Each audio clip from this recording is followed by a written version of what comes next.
As a reminder, each permitted solicitor should be wearing a reflective vest like this. The vest should display a pictured ID on the front side and a permit number on the back side. As always, if you see a suspicious person or suspicious activity, call 911 and report it immediately.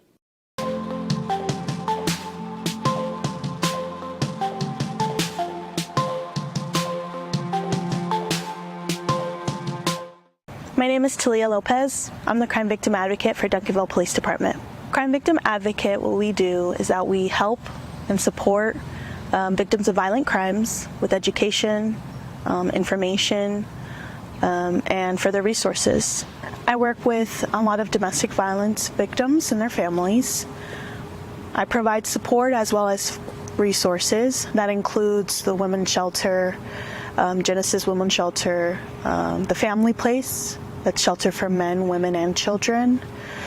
Counseling support, because that's really important. Trauma support services of North Texas, as well as the Victim Intervention Program by Parkland. They provide those services, as well as immigration. I do assist with the U visa process, as well as Mosaic services. So there's an array of resources and services for victims that are experiencing domestic violence. Victims can contact me through my direct office line. That is 972-707-3832. They can always give me a call. I receive text messages as well, but I'm here to give them support and information.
The National Weather Service just issued a tornado warning. We've got to go shelter in place.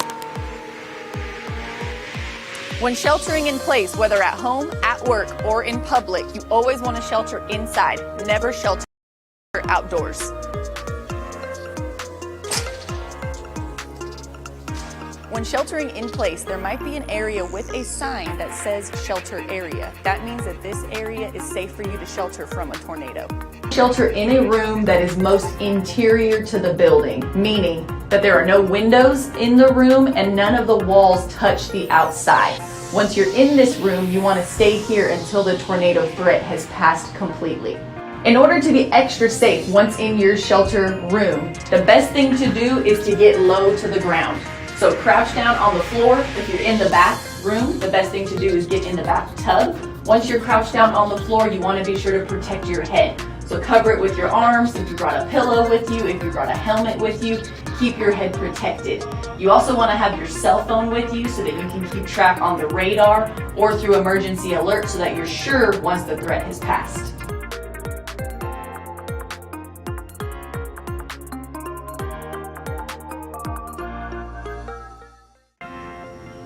Today we're going to talk about how you can prepare for disasters before they strike. The first step is to get your family or your household together and talk about emergency planning. The first step there is to identify all the hazards that we face living here in North Texas. And it's no surprise to anyone that the list is very long. So identify those hazards and talk about how you would respond to all of those. The next thing you want to do is create a family or household communications list. It doesn't have to be a long list. The best thing to do is actually write it on a smaller piece of paper so that once you write down all the contacts you need, you can fold it up and put it in your wallet, in your backpack, or even keep a copy in your car. It's really important to include all the contact numbers, meaning cell phones for everyone in your household, but also numbers like your insurance companies, so that if you cannot use your cell phone for whatever reason after an emergency, you have all those important numbers already written down.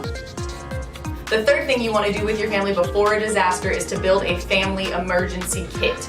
This is the kit that you would take to your shelter location in case you're there for a long period of time, or if you had to leave your house in the middle of the night during a disaster. You want stuff in here that will sustain you and your family. So, important things that you should put in your kit: water bottles and snacks like granola bars, a change of clothing for each person in the household if you have room in your kit, some cash in case you need to use it later, that contact communications list that you put together, keep a copy in there, any important documents that your family needs, copies of insurance, information for your house, for your car, pets, any of that you want with you, make a copy, put it in your kit. Chargers for cell phones. I need glasses, so I keep an extra pair of glasses in my kit as well. If you have pets, also remember that you need to make a kit for your pet to include food, water, copies of their vaccination records, maybe even a toy, so that when you leave with your pet during an emergency, you have stuff for them too. North Texas is the most disaster-prone area in the United States, and I don't say that to scare you, but I say that to say that you need to prepare before disaster strikes. So follow all the steps we talked about today, and you'll be more prepared for the next one.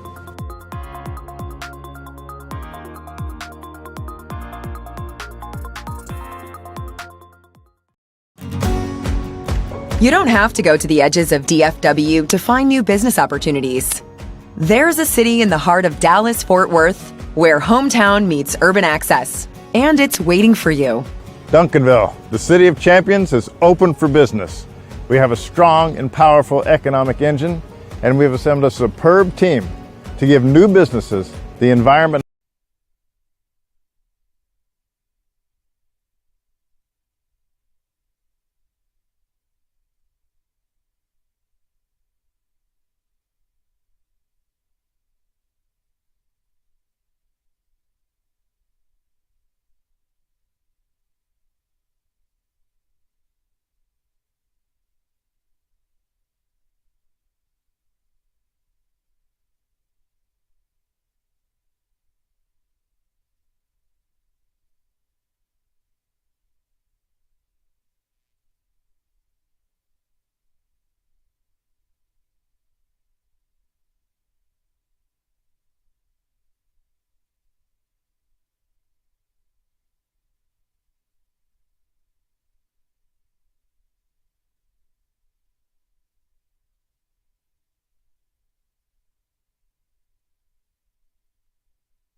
you that we are now open for recording. We are not broadcasting, so we have an open mic, but we're not yet recording. We're going to check the video to make sure we're ready to go with that. Video is good. Okay. I have a timestamp of 5:59 according to Apple time. We'll wait till that turns, and I'll get underway.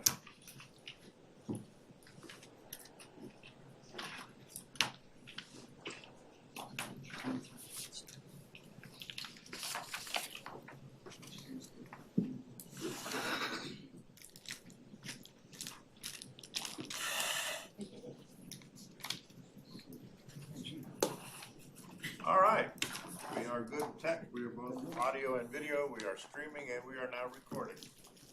For everyone's information, so the timestamp is now 6 o'clock, and today's date is February the 6th of 2024. And welcome to our City Council meeting for our briefing session to begin with. So with that, I'm going to turn it over to our City Manager, Mr. Finch. Mr. Finch, will you please discuss the consent agenda items? Yes, sir. Thank you, Mayor. So the first one, consent agenda item number 4A, is the minutes. I don't know. So I'll skip that. Perfect. All right. Moving right along. See, we got that one out of the way quick. Consent item agenda 4B, consider a resolution confirming the city manager's appointment of Matthew Stockner as the interim police chief. I don't know if there's any discussion on it, but I would just say that we're super excited. Assistant Police Chief Stogner brings 20 years of experience in the Duncanville Police Department. He first started as a patrol officer in 1998 before rising through the ranks, detective, patrol sergeant, special services sergeant, police lieutenant, operations lieutenant, administrative lieutenant, and then his promotion to the assistant chief in 2021. So pursuing that position of chief of police permanently, is it the staff's, is your intention as city manager to pursue an executive search firm or consider Mr. Stockner? So we have put out a request for proposals from different entities that could help us with a search. We have actually received a number of responses to that. One of the things that I want to work with staff on is the scope of work of the services of that to really try to hold down the cost as much as possible of doing that search, and then open it up so that anybody who is interested in applying, including the assistant police chief, the interim police chief, if he's interested in applying it, he could do so, and then we could do our proper background checks and those types of things. So in the consideration of due diligence, you feel it's necessary Yes, to do sir. that? Yes, and rather than just... Yes. Okay. Any other comments, questions? Thank you. Next, item 4C, consider a resolution approving a 5-year contract with Lexipol for the annual policy management, daily training bulletins, and accreditation workbench, and the online Police One Academy training platform in an amount not to exceed $124,960.21. And just scanning the room here real quick. I do not see the interim police chief yet, but he's out there. Oh, he's out. He's outside.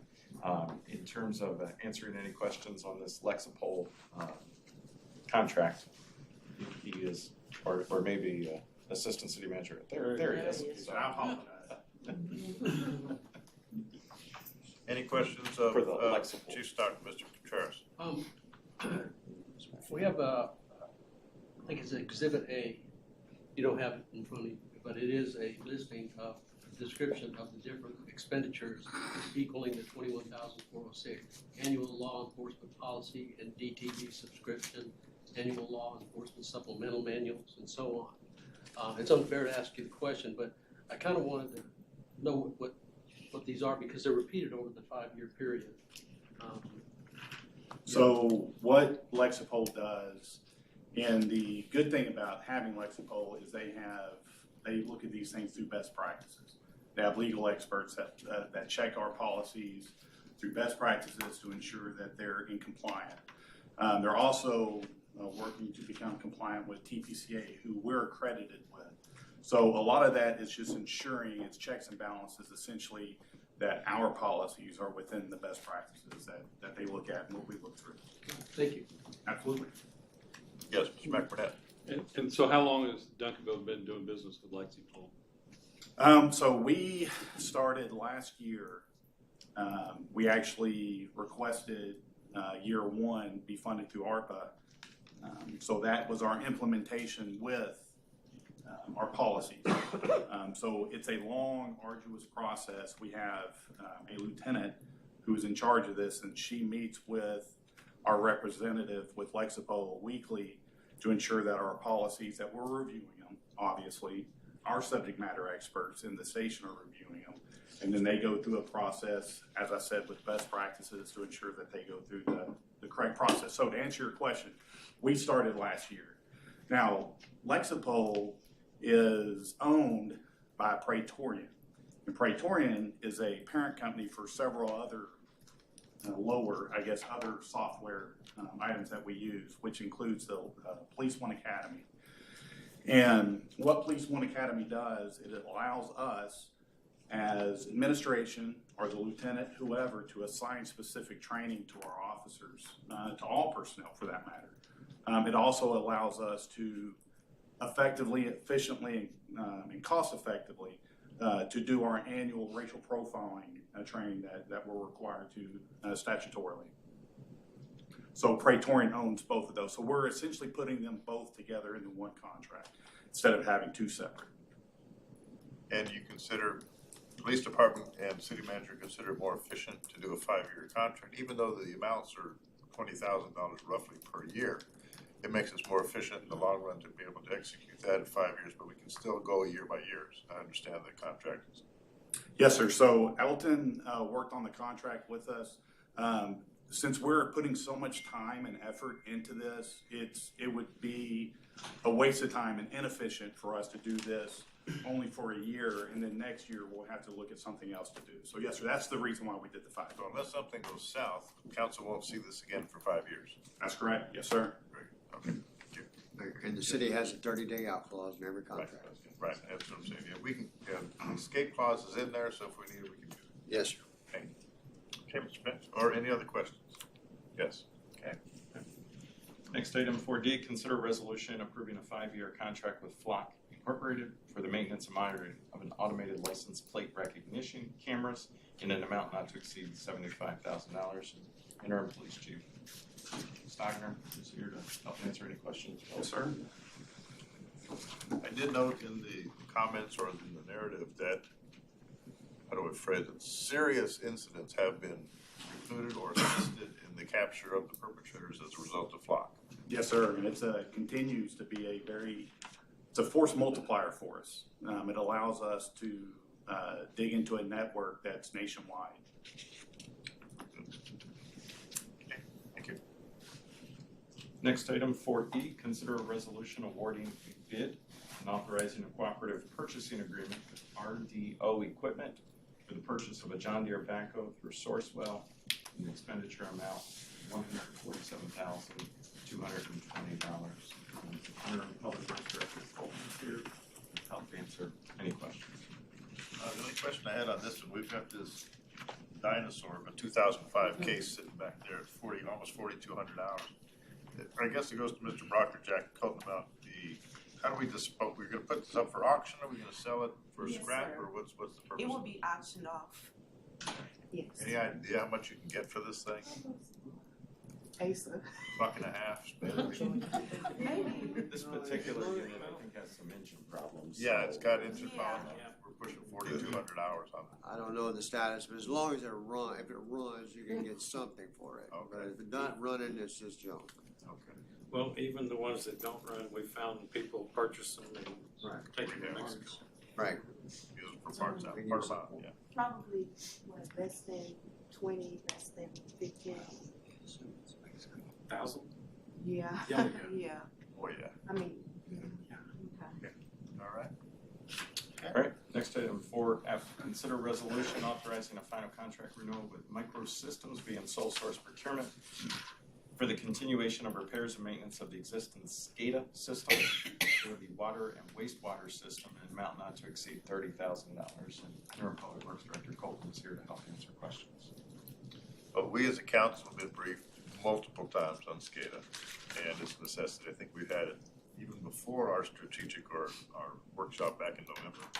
Matt's given us a pretty strong overview of what this is, so very good. Thank you. Mr. McBurnett. I do have a question. Sure. This might, for either one. Are we also the latest up to date in terms of not being hacked and that stuff with our system? Because I know that's a big deal right now. Yes. The system's being hacked. So. It's, yeah. It's all in the news about cybersecurity and water systems. We do have consultants that we work with that help us to ensure the integrity of our network and that SCADA system. And this agreement is part of that. This is to make sure that we are, everything's fully functional until the end of this system, which we're working on. The replacement system's coming. Thank you. Item 4G, consider a resolution authorizing agreement with Macaulay Controls Company for the preventive maintenance calibrations as needed repairs to the city's chemical injection equipment installed as city-owned wastewater storage. I'm sorry, not wastewater, just city-owned water storage facilities via sole source procurement for a 1-year term with the option to renew up to 4 additional 1-year terms for a total contract not to exceed 5 years and an estimated annual amount of $20,000 for fiscal years 24 through 28. A total contract amount not to exceed $100,000 subject to the exercise of a contract renewal and city council appropriation.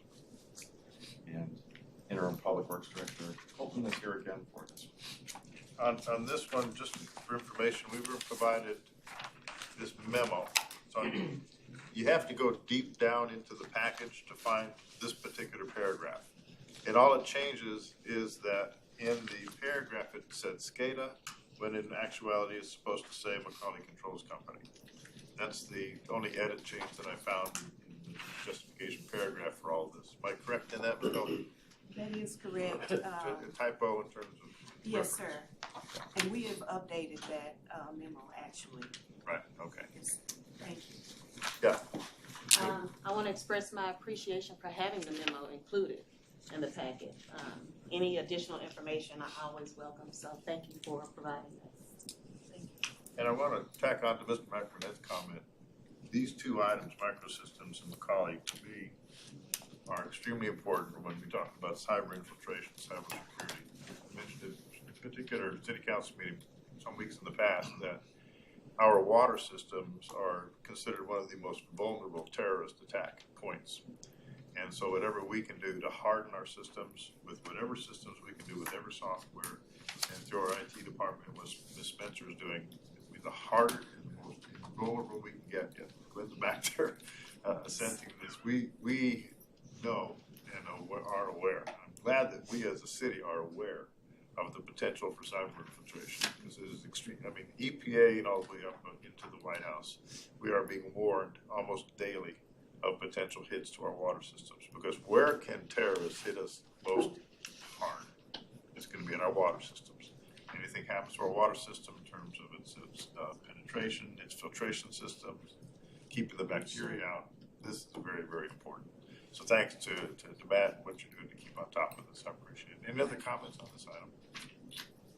Thank you. 4H, consider a resolution awarding a bid and authorizing a contract with Southwest International Trucks for the purchase of fleet parts and the repair of international vehicles through Byborg for a 1-year term with the option to renew for up to 4 additional 1-year terms in an estimated total contract not to exceed $120,000 subject to the exercise of contract renewal and city council appropriation. Again, Interim Public Works Director Colton is here to help answer questions.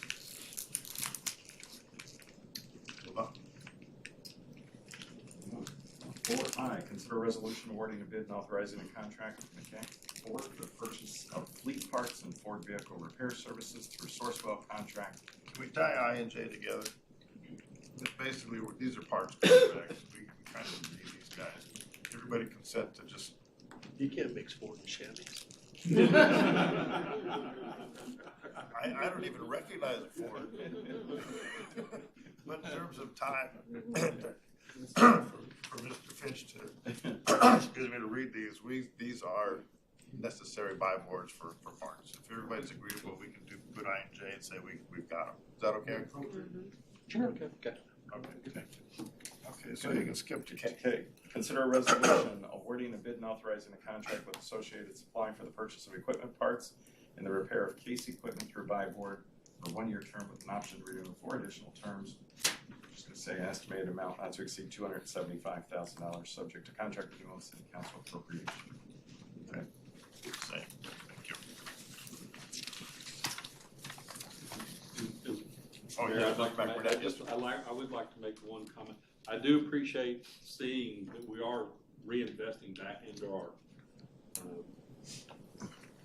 fleet and going at it aggressively, because I think we've been behind on that stuff. So I appreciate it very much.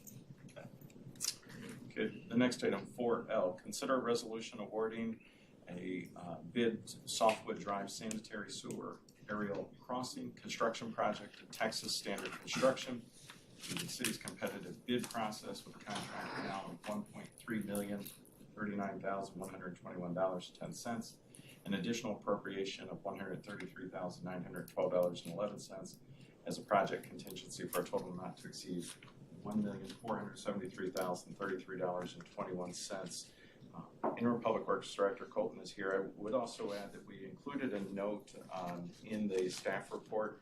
This project did come in once we received the bids over budget, and so the recommendation from staff was to reprioritize this as a priority and reduce and hold off on a project, and I'll defer to Interim Public Works Director Colton. Okay. And yes, well, a couple, okay. Ms. Cherry Brown, then Ms. Blizzard, and Ms. McBurnett. Oh, okay, I'm sorry. It's good. So I had questions, and I reached out to Ms. Jackie Colton and her team, and I want to say thank you to you and your team for escorting me out to the site, so that way I could see and put eyes on it and get a better idea of what was going on. My concern was that in realigning and reconstructing it, how would it impact the creek that flows, making sure we wouldn't impact it at all by having any type of leaks of the sewer into the creek, because that could cause all kind of trouble. And they reassured me of how they will go about building the new one, getting it permitted, and then once it's permitted, reroute the sewer before taking down the old one. So that would lessen the impact we would have on our storm creek. So with that, I appreciate you and your team for taking the time to show me that. Well, thank you very much for coming out for the site tour. But yes, wastewater anywhere other than in a pipeline or a treatment plant is a big no-no. So yeah, yes, ma'am. No. I did note that Dunaway designed this back in October of 2022.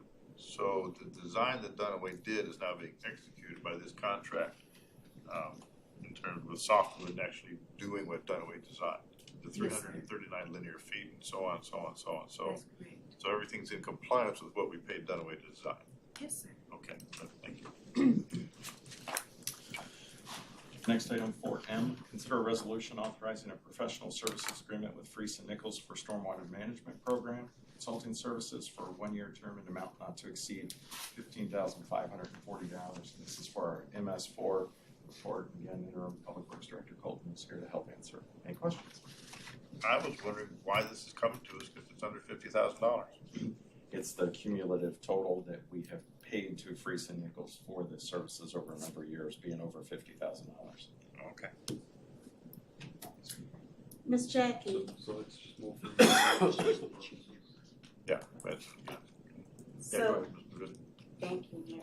Stormwater management program. Could you explain what it is to the public, please? Yes, ma'am. So any discharges to creeks, streams is regulated by not only the federal under EPA, but the state under TCEQ.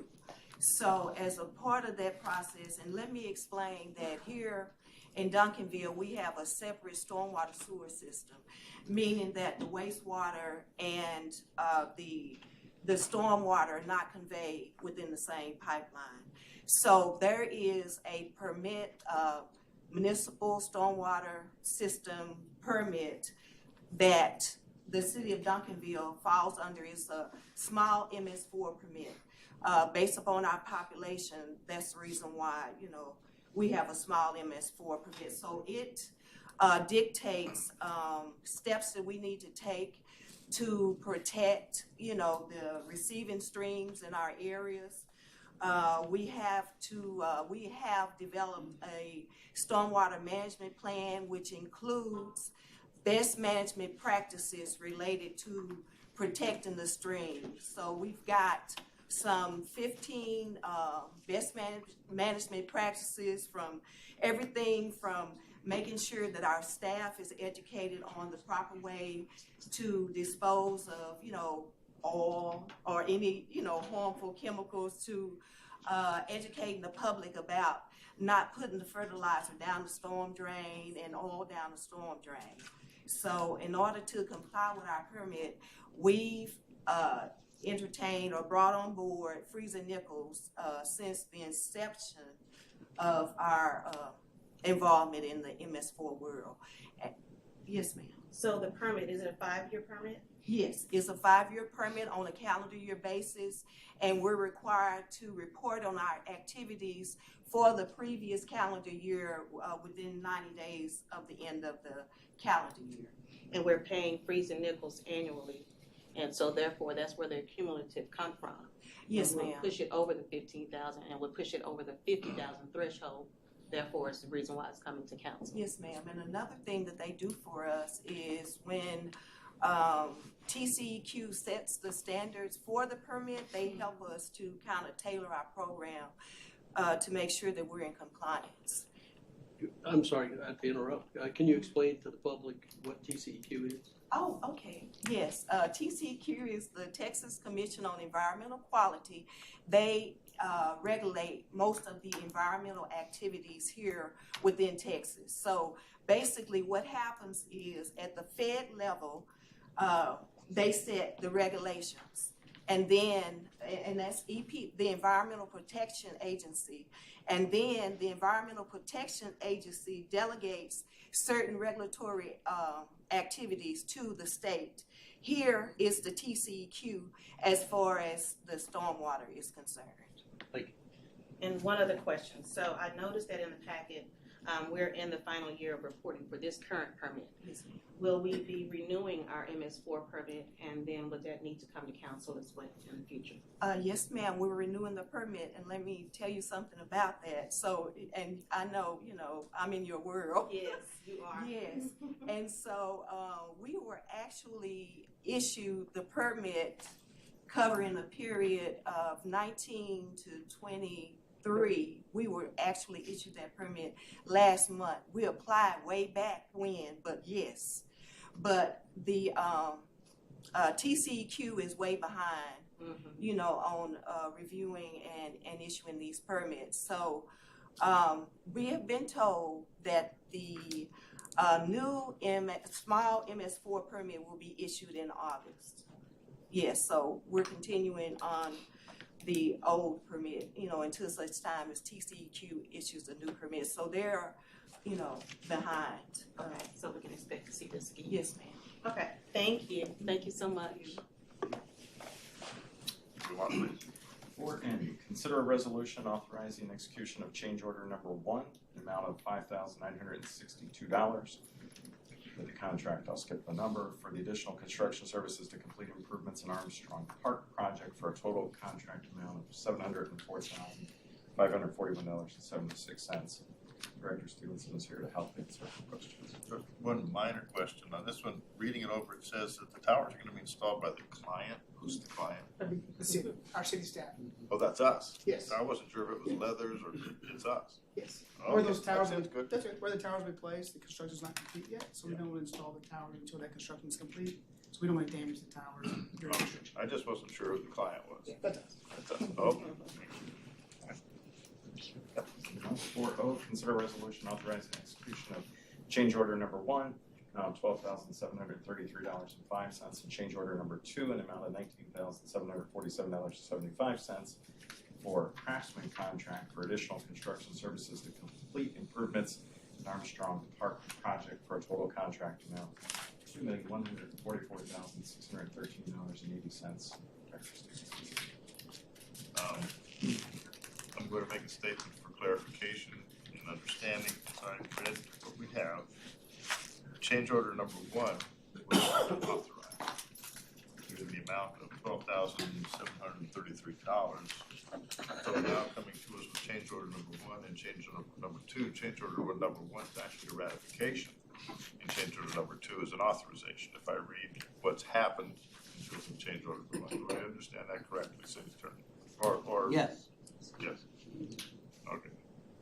So y'all understand ratification after the fact, ex post facto approval of something that's already been executed. A lot of times those field changes have to be executed right away before they can get it written up, brought to us, and so it's not uncommon to have a ratification and then another change order. So, Mr. City Manager, one thing that if we have to face a ratification in the future, it might be good to add just those words that it was a qualified emergency at the time, and considered by city staff in order to execute that change order coming to us for ratification. So, yeah, stuff happens. And I believe this particular one involved wet concrete, so yeah. So, okay, very good. All right, thank you. Or Yeah, Mr. Coons. number 2, so it had something to do with the pavers? Yes. Yeah, there was a section of the pavers that were in such bad disrepair that to leave them would have been a disservice to the park. So we took those pavers out and put in concrete. We're still leaving all the pavers that are, of course, in the historical park. We repaired a lot of those here recently too, due to some complaints about tripping hazards. But I just wanted just a comment that that is another small piece of the city's history that's lost there. So hopefully we can do better taking care of what we have left as far as the city's history. Thank you. Thank you. And 4P, consider a resolution authorizing approval of incentive grants by the Duncanville Community and Economic Development Corporation to 1703 Main Realty LLC, an amount not to exceed $209,000 for a building located at 1703 South Main Street, Duncanville. And I'm scanning the room, looking for him. There he is. Mr. Contreras. Well, if Gus has something to say first, then. Yeah. Gus Garcia, Managing Director of Development Services. This is an incentive grant that was authorized by the DCEDC on December the 18th regarding the AMA building that's located on Main Street by the Expressway. I actually would request, if possible, that this be just a couple of questions I have in the presentation I'd like to present to the board via PowerPoint, if it's okay with the board. I'd like to ask that I be given the opportunity to present that to the board. I don't know if that's even right. You mean us as a council? Well, I was going to request it be moved anyway, so. So can we move it to items for individual consideration? Yeah, okay, yeah, so. And this is the council, Mr. Garcia, not the board. I understand. You kept saying the board. Did I say the board? I'm sorry, I said the board authorized. I meant, so I apologize. I'm sorry. Or I didn't understand you, I'm not sure. Okay, so we are moving item P to individual consent. And city manager and city secretary, if you'll help me remember that and make a note. That is going to be, that will become the consent P. All right, thank you very much. All right. 4Q, consider a resolution authorizing the approval of professional services contract agreement with Placer.ai for the location tracking data analytics software via professional services procurement. I believe again this is Director Garcia. Mr. Cook. I'd like for this one also to be moved over for discussion. And for what? To be moved over to items for individual consideration. For The purpose of open discussion For there discussion. versus here. Yes, sir. Why? Because I have a question and I'd like for us to discuss. Why would it be different out there than in here? This is still a public. So I'd like for this to be moved to items for individual consideration. So you choose not to answer my question. You want to have a discussion now? Yes, I mean, this is a public forum. We're being recorded, we're being live streamed. Here is no different than out there in terms of informing the public. So, my understanding is if I have something moved, I have to take into consideration. You are in your right to ask that, and I have an obligation to make sure that we're all in agreement with, we don't have to agree, but you're doing that, just Yeah, we don't have asking to your be in agreement. rationale. So we don't have to be in agreement, so. We do not have to be in agreement. I'm just saying that out of courtesy to explain, do you have some issues, we can discuss those here or out there. We have an opportunity to hear. Well, excuse me, I'm in agreement that if we request, it should be moved. And oftentimes when we get into discussion in here, something is sacrificed as we go through these because we don't have time. So we're doing pretty good so far, but I'm also going to ask for the next item to be moved as well.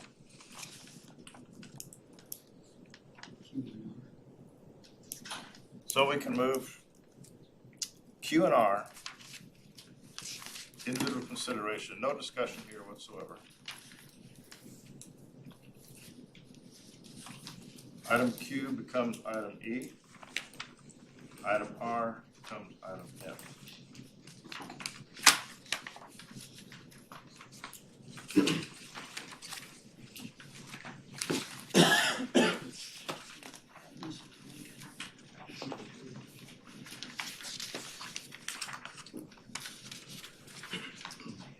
Moving on to City Council calendar, City Secretary. Thank you, Mayor. The City Council calendar for February is February 8th is Coffee with a Cop at 9 a.m. February 8th is also Black History Month Fireside Chat, and that is at the Senior Center, and it is from 11 to 1:30. On February the 12th, we have a joint meeting with the Park Board. February 16th is the last filing day for election ballot. February 17th is Daddy-Daughter Dance at the Recreation Center. February 19th is a joint meeting with the Keep Duncanville Beautiful Board. February 20th is City Council meeting and also the city to adopt the CIP plan. February 21st is Contra with the Cop and Champions Code. February 24th is Keep Duncanville Beautiful Community Cleanup at Lakeside Park. March calendar. March 5th is City Council meeting. March 6th and 7th is Active Shooter Summit, and that's at Inspiring Body of Christ Church from 8 to 5 on the March 6th and 7th. March 9th is Keep Duncanville Beautiful Annual Garden Workshop, and that's at the Senior Center. March 11th through the 13th is National League of Cities Congressional City Conference in Washington, D.C. Anybody going to that? Yes, we have 2 council members going. Take a note. March 19th is City Council meeting. March 21st is Women's History Month Fireside Chat at the Senior Center. March 23rd is Household Hazardous Waste at 9 a.m. and at 11 is Princess Tea Party. The March 9th is a filing date for the FY23 audit. March 30th is the Easter Extravaganza at Armstrong Park. April 2nd is City Council meeting. April 5th is a city holiday for Good Friday. April 6th is Operation Clean Duncanville at Armstrong Park, and also Movie in the Park, and that movie is going to be the Super Mario Brothers instead of Top Gun. April 16th is City Council meeting. April 20th is Duncanville 300 Junior Grand Prix, and the Keep Duncanville Beautiful Garden Luncheon. April 22nd is the first day of early voting. April 27th is concert in the park at the amphitheater. April 30th is the last day of early voting. May the 2nd is the National Day of Prayer, and that's at the Duncanville Recreation Center. April 4th is Election Day, and also Keep Duncanville Beautiful Community Cleanup. April 7th is City Council meeting. April 11th is also a movie in the park, and that movie will be Top Gun. Sorry. May the 13th is the police memorial ceremony. May the 18th is concert in the park, Forever Mac cover band.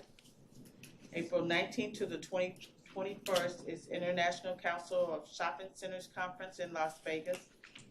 Anyone signed up for that yet? No. No. Okay. And also on May the 21st is City Council meeting. May 25th is a fire truck pull. May 27th is a city holiday for Memorial Day and also Memorial Day ceremony. Thank you.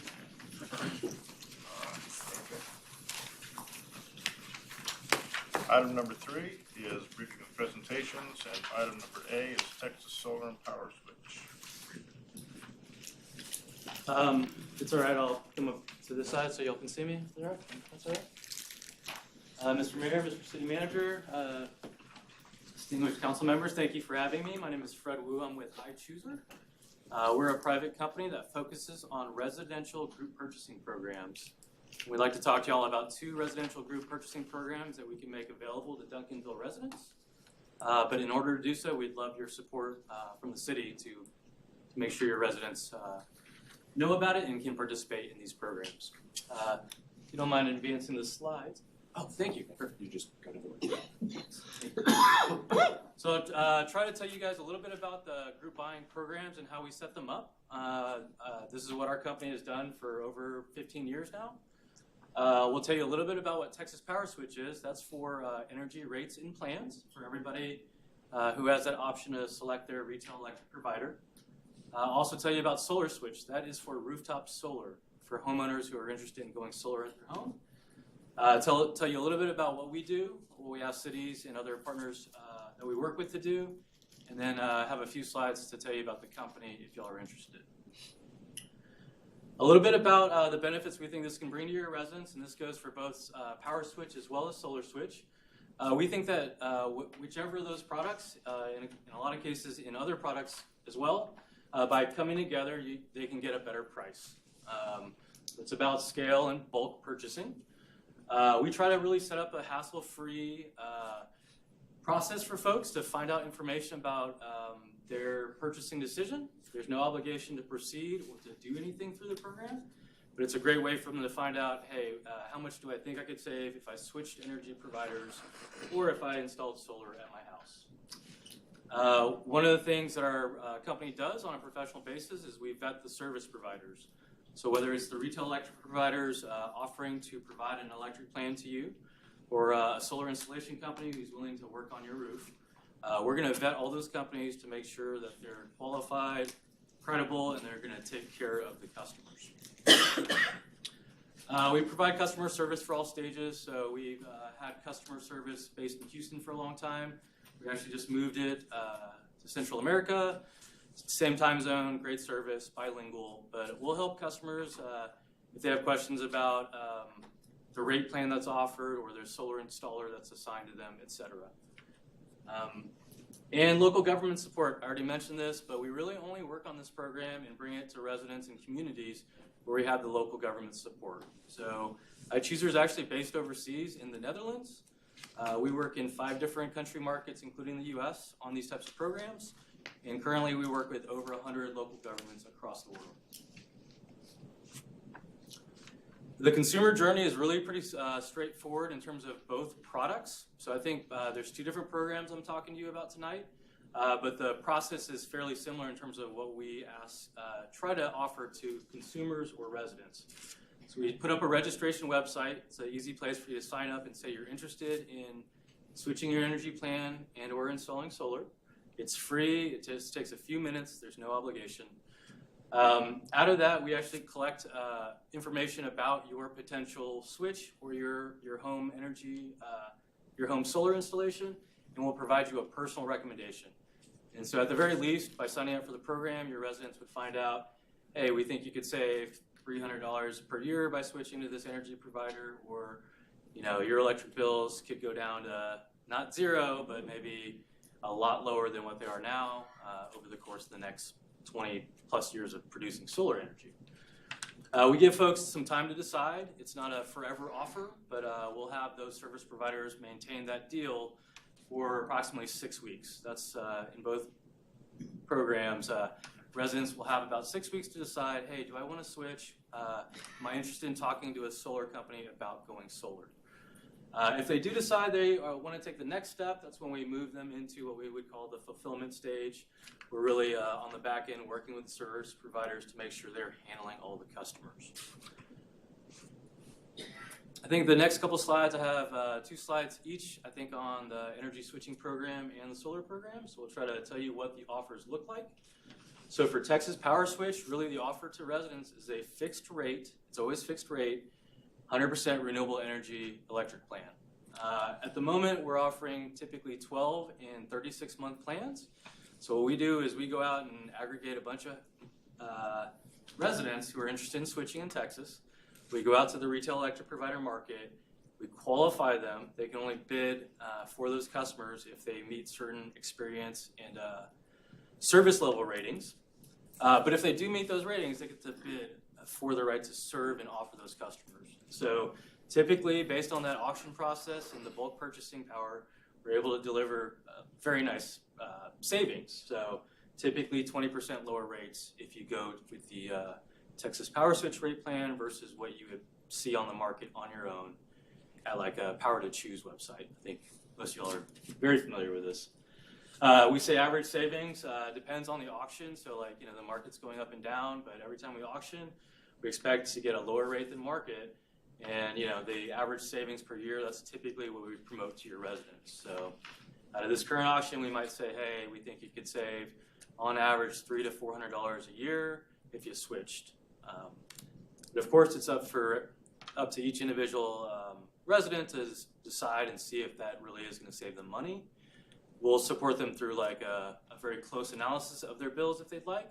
But at the beginning, what we're doing is we're recommending, hey, if you switched, we think you're probably at a rate that's a bit higher. This rate would save you 1.5 cents per kWh or whatever. We think the annual savings will be X. But this is definitely an average number, and we'd for each individual case it will vary.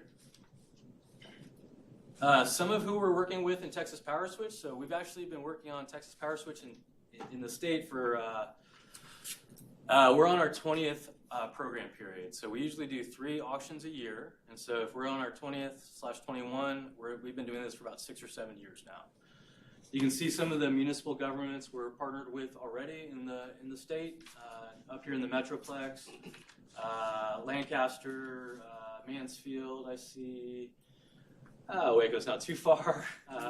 You guys can see most of the names and probably recognize them better than I do. We're not working with a whole lot of big cities on this. We are on solar, which I'll show you all in a minute. We have a lot of folks who've already signed up. 52,000 households across Texas have already signed up. That's registering for free to see if they could save. They haven't all switched, but out of those that have switched, we think they've saved over $10 million on their electric bills over the course of the 7 years. This is when our next Texas Power Switch program is up. We're going to be launching it at the end of this month. We'll do the retail electric provider auction in April. Personal offers will go out to everybody who registered May 7th. They have 6 weeks then to decide, do you want to switch or not? So happy to answer questions if you'll have those on the energy switching program. If not, I'll go quickly to solar switch. And so very similar process, except for in this case, it's for rooftop solar, as well as better battery storage. And even if you want an EV charger upgrade for your garage, for example, that's something this program will help a household do via the group discount model. So we've been doing this, I think we're on our 4th or 5th auction in Texas. We've been able to beat these 15 to 20% average savings marks each time. Of course, every time we go to auction, we've got to see what the market will bear and what people can bid.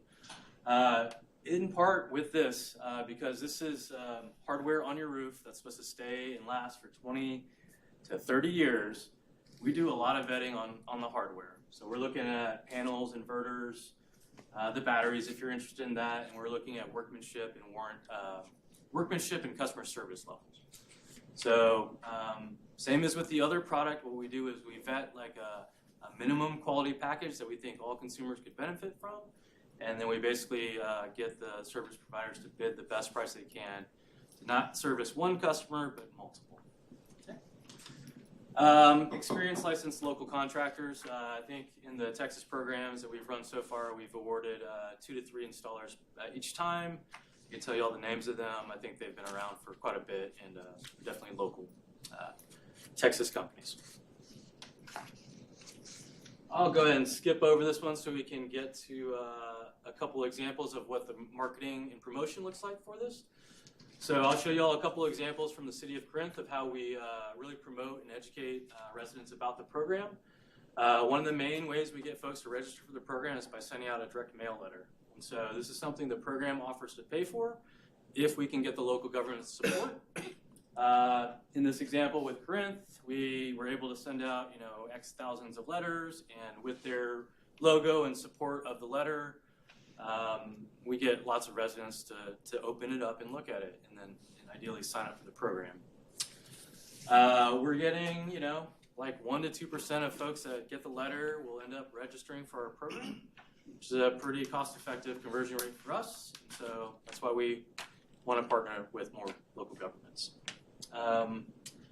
Not much else to say about it. It's a pretty simple one-page letter. It's got a call to action. Go to the website. Please register for the program. For each of you that are formal partners with us on the programs, like City of Corinth, we set up basically like a localized landing page for you. So they've got a Solar Switch Corinth looking page for people to come to and register at, and that's what we would be sending them to from the letter. Service provider management, I'm actually going to leave this for y'all in the deck, but we do a lot on the service provider side to try to vet and qualify folks before they can even engage with your customers.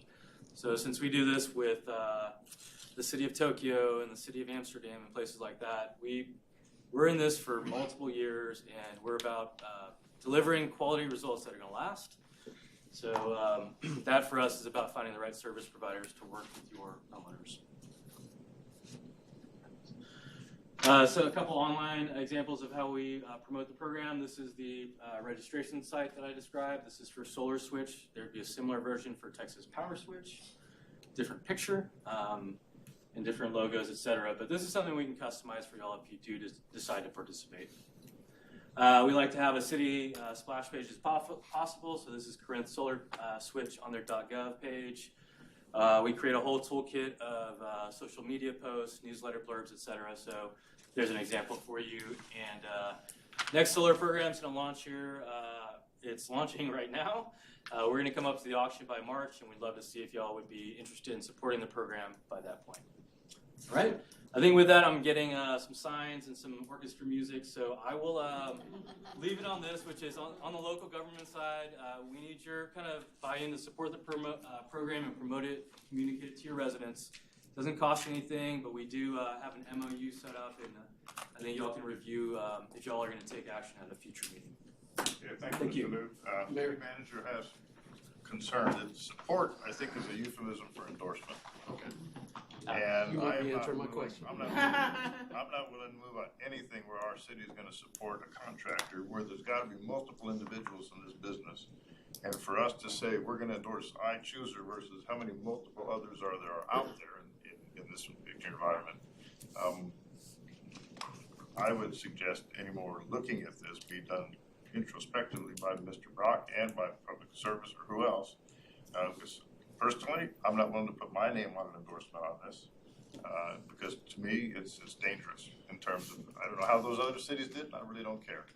But we as a city have to be very careful and circumspect in how we endorse something like this. Mr. McBurnett. I want to thank you for doing the presentation because I am about saving people money and opportunity, but I have to completely agree with the mayor. This is not something I think the city should be doing, period. Yeah, Mr. McBurnett. Well, not to compare exactly, but many years ago, we got involved with a group that was doing water and sewer warranties, and our name showed up on the letter. And when things went wrong, we were considered to be a partner. Yep. And so a lot of the citizens drug us into the issue. So it is proceed with caution because of that. The nature of the people that see our name on there, they're going to say, well, I'm not getting satisfaction from the company, so we're coming to the city to get satisfaction.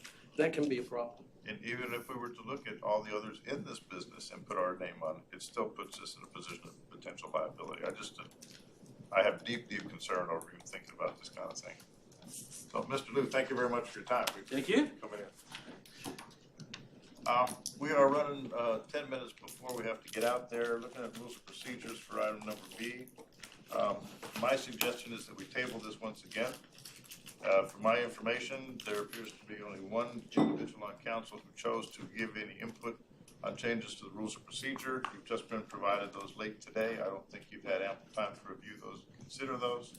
So my suggestion would be that, unfortunately, we table this once again. We'll set another suspense date for council to bring this up once again. Open for discussion. Mayor, along the same line, I just think it really needs to go towards the new council at this point. That's very acceptable with me, and to look over what I submitted takes a little more time for y'all to think about, because what I submitted, I saw it late today. If maybe you haven't even seen it late today. Very substantive information that I provided in a very short piece of information. So I tend to agree with Mr. McBurnett that the rules of procedure are so difficult that, let's put it this way. Take a look at what's been submitted, and maybe we can discuss this next city council meeting and defer this all the way till June. Or if you want to take another look at this thing on our next city council meeting, your call. We have a possible retreat that was being discussed. Maybe we can push it to if not until June, either way. But I'm okay with tabling it for today, because I haven't even had a chance to look at what you suggested. That's my buy-in. All right. Update on item C, update on the fiscal year 2022 audit. Mr. Jackson. Thank you, sir. Mr. Mayor, members of council, good evening. Richard Jackson, CFO. I will definitely be respectful of the time in lieu of the upcoming meeting in less than 10 minutes.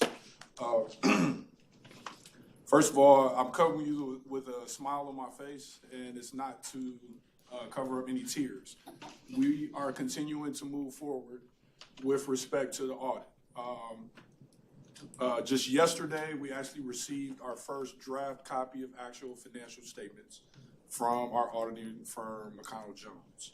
So we now tangibly have something internally for our analysis and discussion with them. We now have something tangible to go along with all of the oral discussion. So again, I'm pleased to be able to report that we are moving in the right direction. In terms of things that the auditing firm is awaiting from the city, the only thing that was outstanding now is all in the process of the statements and the supporting documents that flow from the statements. And so, for example, our management discussion and analysis that I had mentioned previously in reporting to this body, our footnotes that go with the financial statements, our statistical section that goes with those financial statements. Those processes have already begun by our internal finance team. And so some of those numbers we were waiting for at least to get statements in draft form. We now have them. So while McConnell Jones is working on their end in terms of final entries, different final things that they're taking a look at that will affect the bottom line to the fund balances for respect to those statements, we are working parallel. So there is no other outstanding items in relation to the testing that the audit firm is doing, only in relation to finalization of those statements and, again, those supporting documents. And so some of the entries that they're working through, we're actually going to be touching base on again, actually tomorrow. So we have kept with our weekly meetings with McConnell Jones, and again, I know there's there are several individuals in the room who have participated in those weekly discussions, and so we are making sure that we're transparent both to city management as well as audit committee representation. But at the same time, again, I think they are as invested as we are towards reaching that finish line, and so we are closer to the finish line with each passing day, really. And so the fact that we've received draft financial statements, I think, is an indication of that progress. And so, again, we're going to be leaning on them to get a hardline date on when the audit is going to be complete. I know a lot of it was going to be tied into those draft statements, and so now that we've received that, I know now we're in the final stages. So I'm hoping that we'll be able to get at least a firm target date from them, recognizing that they still have some things that they need to complete as part of their due diligence of the audit process.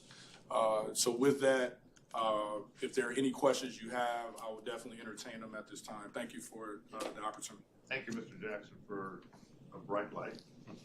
Yes, sir. Explain, if you would, at the very outset, I think I heard you say a draft report, but then you've been talking about draft statements.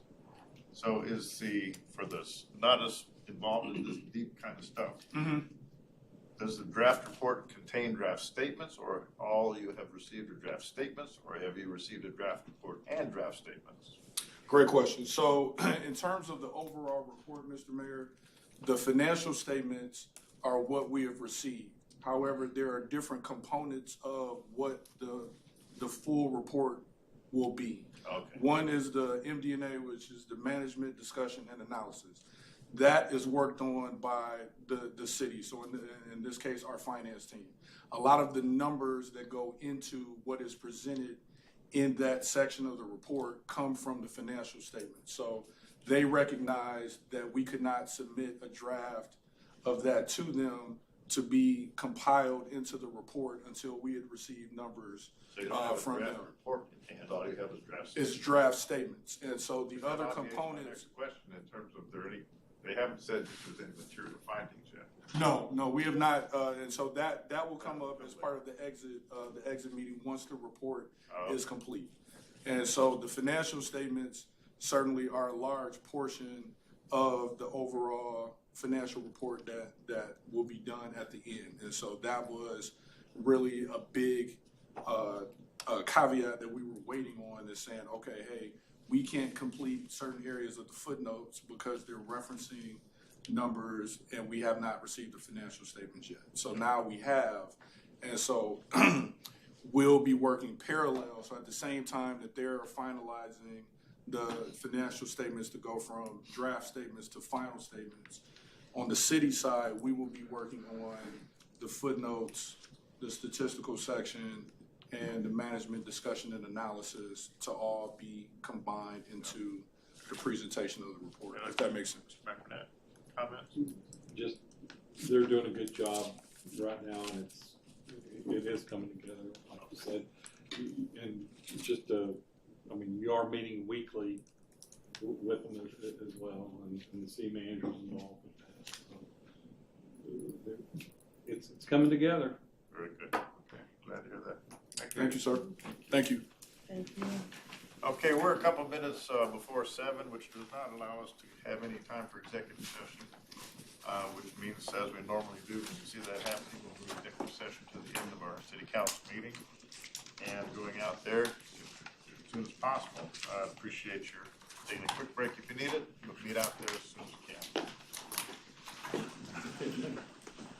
Timestamp 6:58.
Good evening, ladies and gentlemen. The timestamp, City Secretary, is 7:08 p.m. The date is February the 6th of 2024, and calling to order our City Council meeting for that date.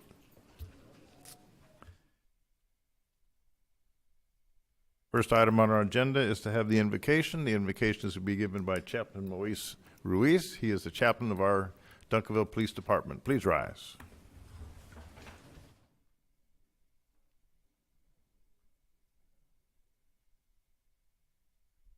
Let us pray. Father, Lord God, we just come before you asking to bless this meeting, Lord, to bless this community, Lord, and the officers and first responders, Lord. I pray for the council and our leadership, Lord, and the citizens. We ask for your presence and your grace. In Jesus' name we pray. Amen. Please join me in pledges to our flag.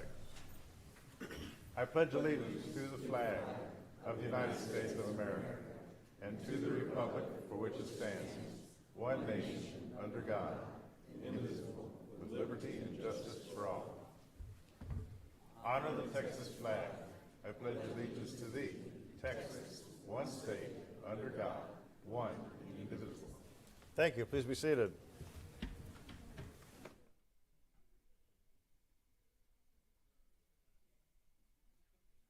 One item of housekeeping for those present. We did not have enough time during our briefing session to go over the executive session. Normally we try to get that in before we have city council. So the executive session on your agenda will be moved to the very end of our city council meeting, and that will become after all the reports and updates that we have. Also, as we move, when we get to consent items, I'll make some information on that. So the next thing we have is the reports, and for the mayor's report, there's two things I would like to cover for the mayor's report. I sit on the Dallas Regional Mobility Coalition. This is a group of individuals and elected officials representing both the 16 counties in the North Texas region. TxDOT is on it. The North NTTA is on this board. And one of the things that we are discussing as a board, as a coalition board, is electronic vehicles or electric vehicles. We're looking at charging stations. We're looking at the viability, the feasibility, the problems with fire. In fact, our fire department, police department are examining statements that we have in the past right now to determine how those things are going to be coped with. One of the interesting thing is that when you have found out that when an electric vehicle has a lithium-ion battery fire, right now, the best course of action being recommended across all spectrums of control, let it burn itself out. There is no way to extinguish a lithium-ion battery fire that we know of at this time besides putting tens of thousands of gallons of water on it to cool it down. So we're examining that as a department and as a city in addition to what's going on at the DRMC. Second item that I'm involved in is the North Central Texas Council of Governments Regional Transportation Council. And part of that, I'm on a committee for unmanned aircraft systems. That's a fancy name for drones.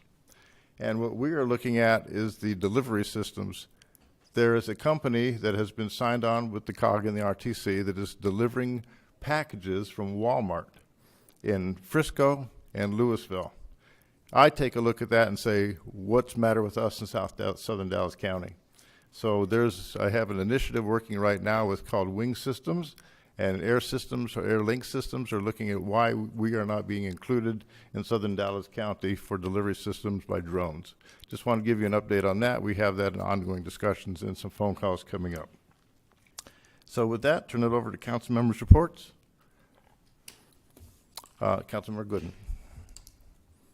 Thank you, Mayor. Real quickly, I would like to acknowledge again the Arts Commission.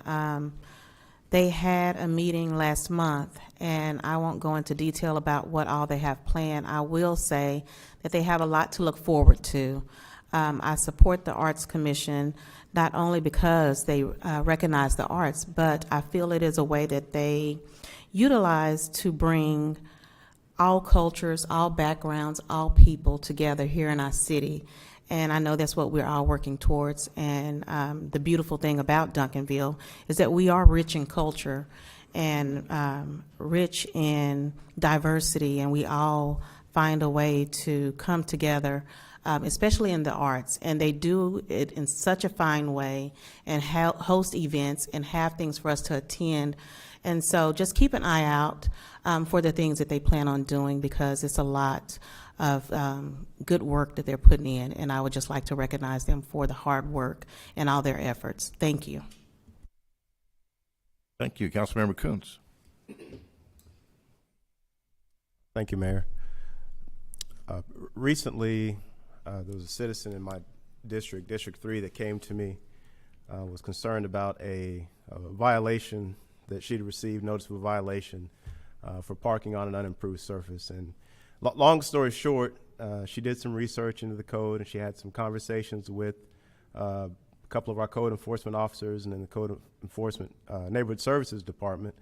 And that all kind of resolved, and I think it worked out well for her, that she learned some things, and I believe even maybe the officer learned some things as well. And I say that because this is something that citizens experience often, where, I mean, nobody likes to get notice of a violation, and we love the neighborhood services officer and code enforcement when they're enforcing the properties around us, right, but not necessarily on our property. But I do want to thank those citizens who do reach out and do make suggestions about where there could be some potential policy changes, maybe some changes in the language, some changes in the definitions in our code. It's always good for us to be updating that. But also want to thank our code enforcement officers, because that's not an easy job. And again, when they're out there doing that work, this is for the safety of the city, sanitation, beautification, that they are doing a good job. And so let's make sure we do acknowledge them for the good work that they're doing. And again, if you have suggestions about changes that can be made to the policy or the code, you can talk to your council members. And I believe on the operations side, with our new city manager, that I believe we'll see some improvements there as well. And then just real quick, last Tuesday we had a meeting there's a group of citizens, and we're organizing a citywide anti-litter campaign. And so we're talking about going beyond doing cleanups and trying to figure out how to change the culture and the mindset of the city, and looking at some ways that we can go about doing that. And so if that's something you'd be interested in being involved with, or with which you would be interested in being involved, then you can contact me, and we can find some way to get you involved in that. Thank you.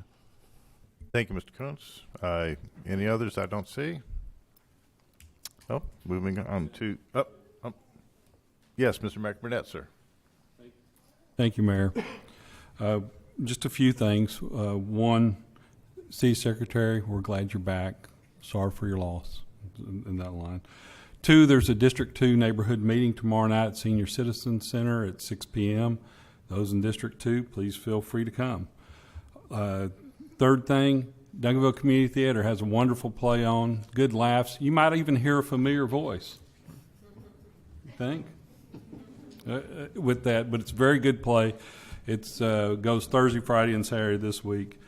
And the last item that I want to read to you is that our Economic Development Director has done an outstanding job, and he sent this letter, and I think the community should hear this letter as well. Dear Council, I want to express my deep gratitude to each one of you for the incredible opportunity to contribute to the growth of a remarkable community. The City of Duncanville, its residents, and entire community have not only welcoming but truly amazing to me and my family.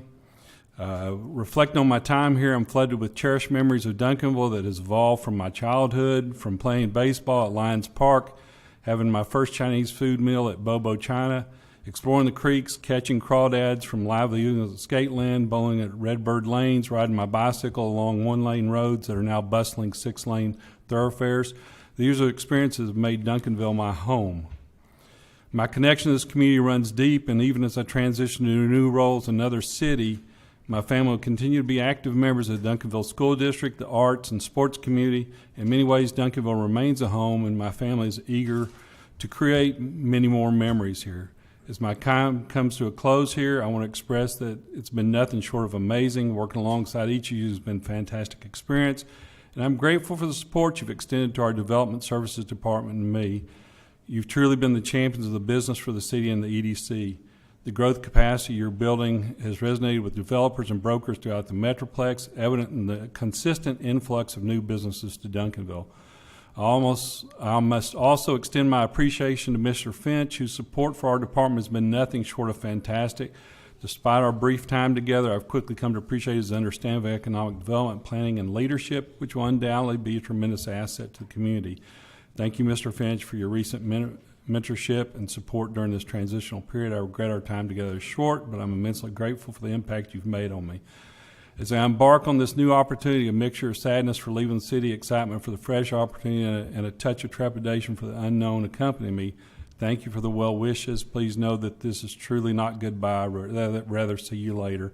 I sincerely wish the city, the council, and the entire community all the best. I'm looking forward to see the city continue to grow. Thank you again for the privilege of being part of this journey. All my best, Augustine Gus Garcia. And I'm just to say it's a big loss, and I want to thank you, Gus, for what you've done for our city, because you are the best economic director we've had.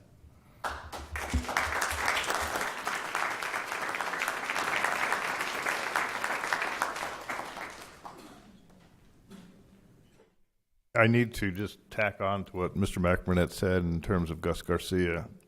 I've had a discussion with Gus, and one of the things that this city is being known for throughout North Texas and the state, is we are an incubator for developing wonderful people. Mr. Garcia came to this city as an exceptional developer, and he has been tapped to go to a much greater and much larger city because of his abilities.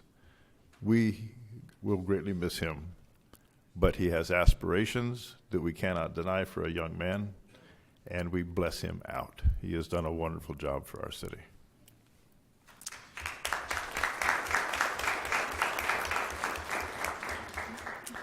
Moving on to city manager's report. Now, I have been informed by the city manager that it is not likely, he is going to take more than 3 minutes. Please. So with that, I will entertain a motion from the council to allow the city manager to exceed his 3 minutes. So moved. Second. We have a motion to allow Mr. City Manager to go more than 3 minutes by Mr. Kuntz, a second by Mr. McBurnett. The council, please vote. Okay. Unanimously approved, Mr. City Manager. The floor is yours, sir. Thank you, Mayor. And we won't time you, but I'll try to keep it going. Thank you, Mayor. Thank you, Council. Actually, now that we got the sad news out of the way, I get the honor of sharing nothing but good news under my report.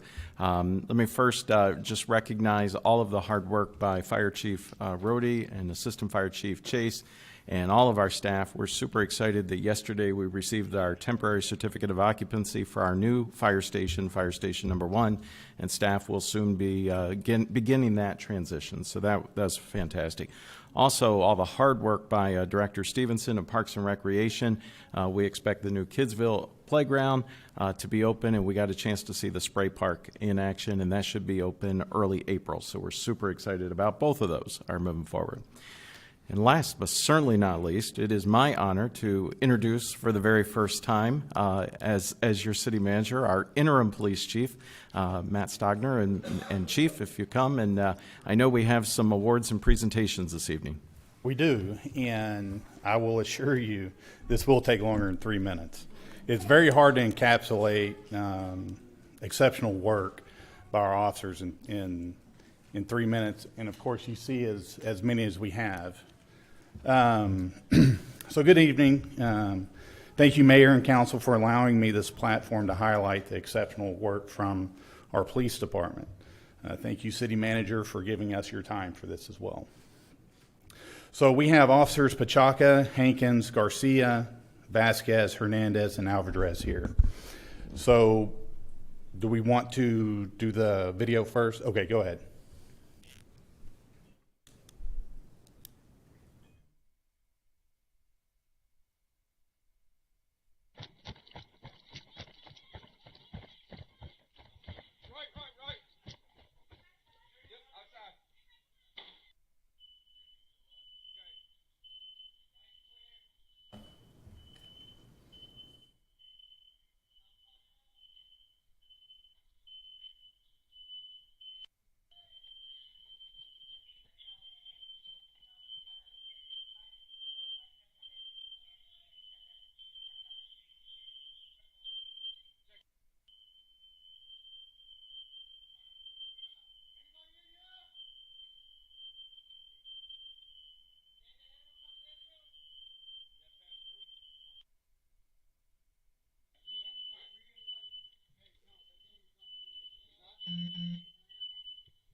So as you guys watch the video, on January 1st of this year, these officers responded to a structure fire at a location in our Southwest Patrol District.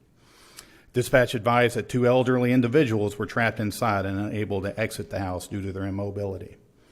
The 911 caller advised the house was filling with smoke, as you saw, and could see flames. I'm sure you guys saw that in the background as well. Upon the officers' arrival, they encountered one individual as they entered the residence. This person obviously was removed safely. The officers then searched the residence as smoke continued to fill the air, ultimately locating the second individual. She was immobile, as you saw, and they were able to assist her from the residence. I'll tell you, police, we have our response time is very quick, especially overnight, because they're already in their cars. They're not having to put gear on. So we normally get there a lot quicker. Our jobs on these scenes are to secure the scene. Obviously, when we hear that there are people inside, it changes to a rescue at that point. And as you saw at the beginning, these officers had no fear of running into that house and searching the entire house, locating our persons that need to be evacuated. So thank these officers. This is, just so you know, Officer Pachaka here, this is his 6th life-saving award. Officer Hankins next to him, it's his 4th. Then you have Officer Garcia would be her 1st, Officer Vasquez her 1st, Officer Hernandez his 1st, and Officer Alvarez his 2nd. So it's a great highlight of what they do each day.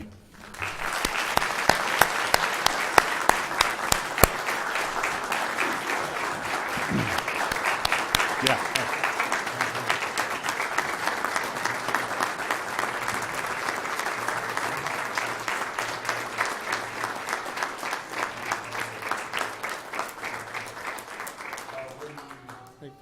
Yes.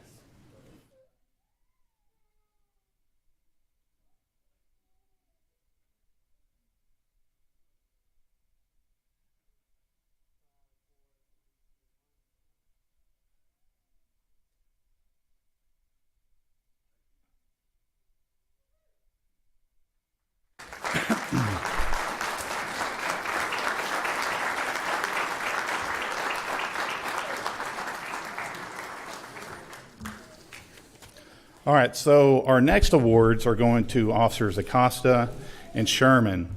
They are receiving a police shield, and I'll get into the descriptions of both of these. And then they're also, along with Officer Pineda, getting a Medal of Valor, which is our 3rd highest award that we have. So on November 23rd, 2023, Officer Acosta responded to a location in our Northeast Patrol District. Reference a subject acting irate and refusing to leave the business. Officer Acosta located the male, who was armed with a handgun and refusing commands. As Acosta attempted to control the subject ran from the business. Knowing the subject was armed and potentially running toward innocent bystanders, Acosta pursued the individuals and broadcast his location through the radio. Officer Sherman arrived in the vicinity and located the armed suspect as he ran down an embankment towards Interstate 20. Officer Sherman caught up to the individual, who began to actively resist. During the struggle, Officer Sherman's sidearm was dislodged and submerged in a nearby puddle of water. Acosta arrived on scene and attempted to help place the armed suspect in custody. While struggling with the suspect continued to attempt to grab his firearm, which was in his hoodie pocket. Officer Pineda arrived on scene to assist. The officers were able to disarm the suspect, but continued to struggle to place him in handcuffs. During the struggle, the officer nearly bit Officer Sherman's finger off and held Officer Pineda's head down by her hair. He did dislocate Officer Acosta's shoulder.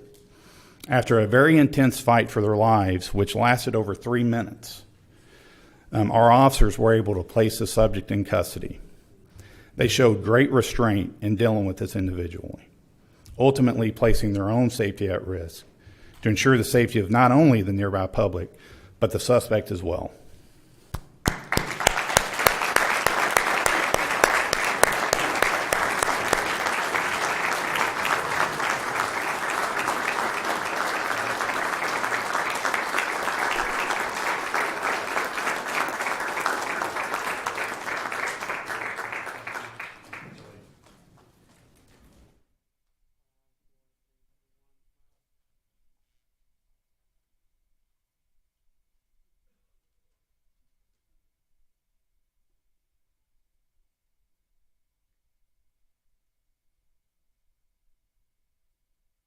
All right, the last awards, we have Officer Rollins and Sergeant Byrd. I also want to recognize our dispatcher, Greg Payne, who assisted these officers in locating this individual. So on August 16th of last year, officers were dispatched to a location in our Southeast Patrol District regarding a welfare check. Dispatch advised a male called 911 to advise he was going to take his own life. Dispatcher Payne worked diligently to ping the cell phone and provided real-time updates to Officer Rollins and Sergeant Byrd as they frantically checked the area. The final update stated that the cell phone was pinging in the area of the 400 block of Daniel Dell. Sergeant Byrd began searching a large pasture near the last known location. He observed a male in the distance near a large tree. Sergeant Byrd then observed what appeared to be a white plastic line attached to the tree and the male's neck. Sergeant Byrd and Officer Rollins jumped the fence, which was blocking their path to the male, and ran to his location. Once there, Sergeant Byrd picked the male up to alleviate the pressure on his neck, while Officer Rollins used his knife to cut the line that was around the tree and the male's neck. Once on the ground, the male began to gasp for air. The male was immediately transported to the hospital. So this is Officer Rollins' first life-saving bar and Sergeant Byrd's second. So congratulations, guys.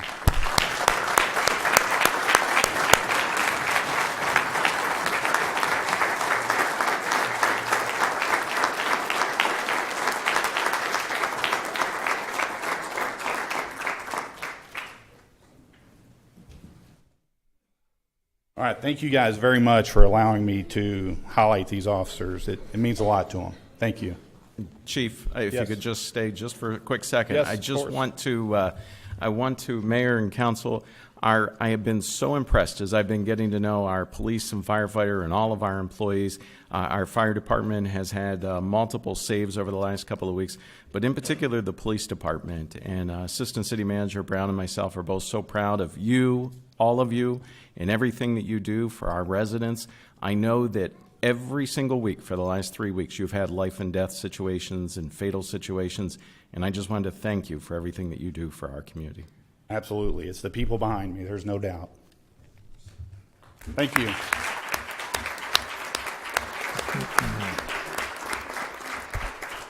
Before you all depart, I'm going to ask a question, and I would like all of the citizens to respond to this question with, yes, we do. And the question is, do we have the very best women and men in blue in the United States of America? Yes, we do.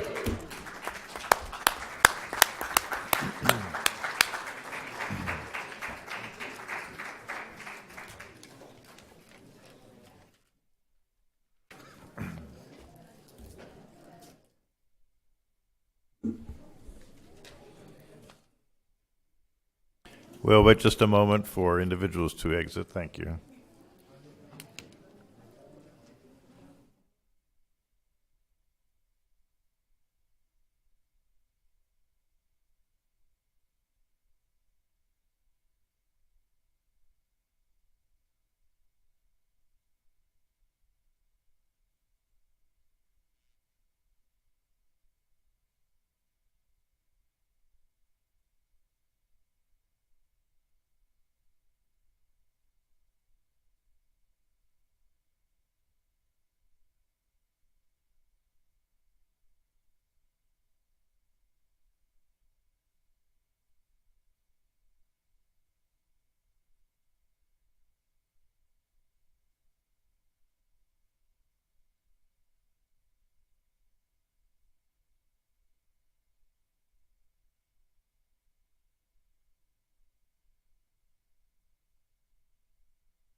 Okay, I think we can get underway. I know there's going to be a little bit of noise back there, but it's understandable. So if be cognizant of that and help us through this. Thank you. Moving on to item number 3 on our agenda, it's citizens input. And in-person citizen comments will be heard during the regular session in keeping with City Council's rules of procedure. Adopted October 18th of 2022, electronic mail comments will no longer be read aloud. Paper copies will be provided to the City Council at the dais, and the comments will be made part of the public record in the minutes. And I will note for the record that we do have 3 citizen comments that have been submitted to us in writing, and City Secretary has provided those to us as City Council members, and they will be put into the record as stated. So pursuant to Section 551.007 of the Texas Government Code, any member of the public has the opportunity to address the City Council concerning any matter of public business or any posted agenda item. However, the Act prohibits the City Council from deliberating any issues not on the public agenda, and such non-agenda items may be referred to City staff for research and any future action. All persons addressing the Council are adopted the rules of limitations permitted by law. And for the City of Duncanville, we do have a 2-minute limitation imposed on individuals that wish to speak. So I do have some citizen comments in front of me. I will take them in the order that they've been given to me, and I would please ask that everyone that's been called upon to come forward, please state your name and address for the record, and the City Secretary will be timing at 2 minutes, and the lectern also has a timer for 2 minutes so that you're aware of your time that you have. So the first individual is Emily Bridges.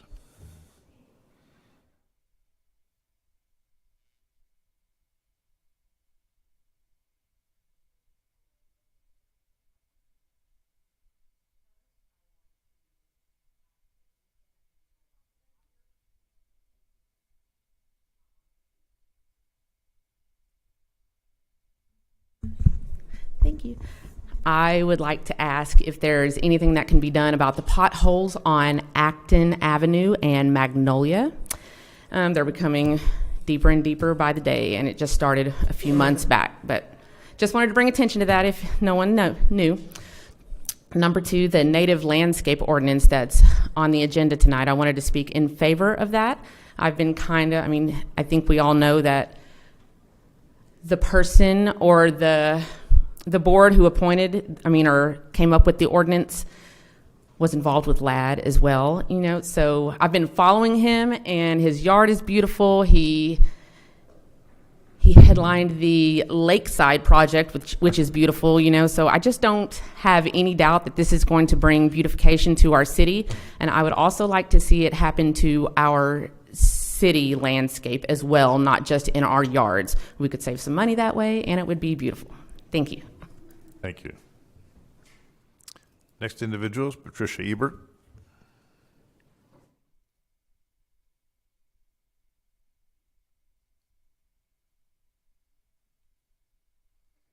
Patricia Ebert, 115 South Greenstone, Duncanville, Texas, 75116. I do want to speak on the native pollinator gardens, but I did not know we were going to have such an honorable service, and I just want to say I want to thank the families of our first responders because they serve just like our first responders serve. Okay, on the native pollinator gardens, y'all are going to be looking at that in the individual consideration. Before I go dig up my St. Augustine, I want to ask questions about, number one, how much is this going to cost me? Because I read very carefully the resolution and the background information, and it says the city council is going to set the permit fee. And then it also mentioned that I, as a participant, need to turn in a strategic plan. Do I get a template from somebody, and who is that somebody? Who is going to come? I have the list of the non-approved plants, and I've got a website to go see the approved plants, but who's going to come to my yard and see that I've planted everything correctly? And then who's going to approve my permit? And who's going to come see that I've maintained it? Because one of the articles in the resolution is my maintenance. So I have lots of questions about what I'm getting into before I go dig up my St. Augustine. Thank you. The next individual says that they are in support of item 5C. They do not wish to speak. Item 5C is the ordinance adopting Chapter 4 Native Pollinator Garden. That individual's name is Marcy Buck, 1310 Green Hills Road, so that is recorded.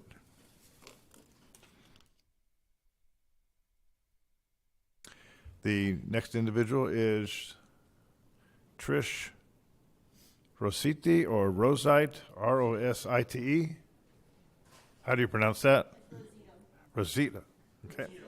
Rosito. That's an O at the end. If you would say it for the record too, that would help. I will say it correctly. It's Trish Rosito, and I am out of the Duncanville Fieldhouse, 1700 South Main Street, Duncanville, Texas, 75137. May need to speak up just a little bit. Sorry. I speak softly as it is. Thank you first and foremost for letting me speak, Mayor and council members. I am here because I just would like to ask each and every one of you guys. I have reached out to you many times. You probably know my name several times. But I'm asking if you could reconsider the vote that you made on January 9th regarding the proposal and contract with the new management firm for the Duncanville Fieldhouse. The reason I'm asking this is because the management firm that you want to bring in cannot really replace the management firm that we have today. They don't know the Duncanville community. They're not from here. They don't spend every single day here as the management firm does today. And we have 14 occupants that are there every single day. And I'm asking you to spend a little bit more time to really get some information about this firm, to really understand it, to get to know the occupants that are there, and to really understand what the real true problems are.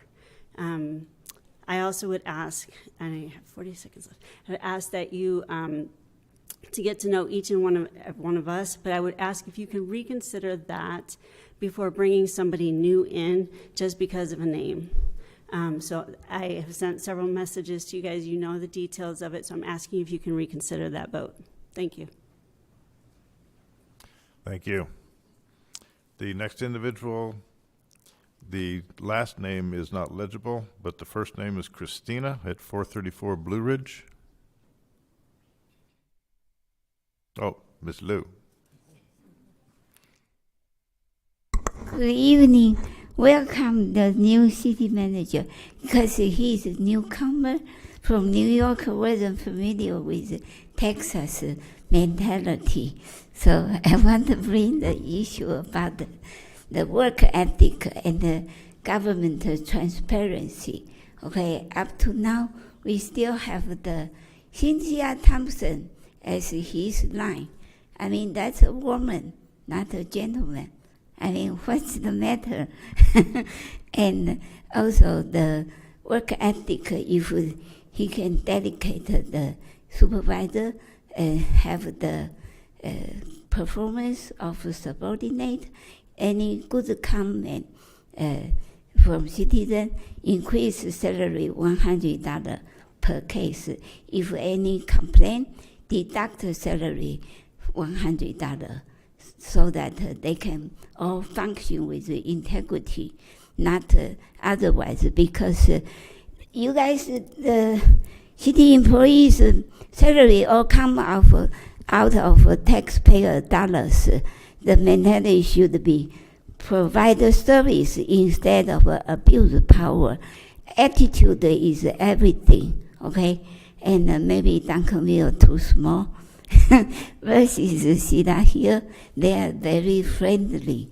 I mean, I don't like to see the bureaucracy going on, because for the Americans' future, we need to bring the good consciousness and function with integrity.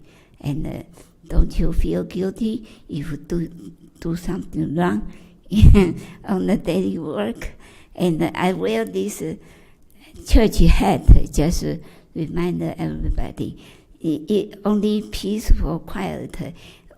Everybody follow righteous work ethic. No stress. We can minimize. Thank you.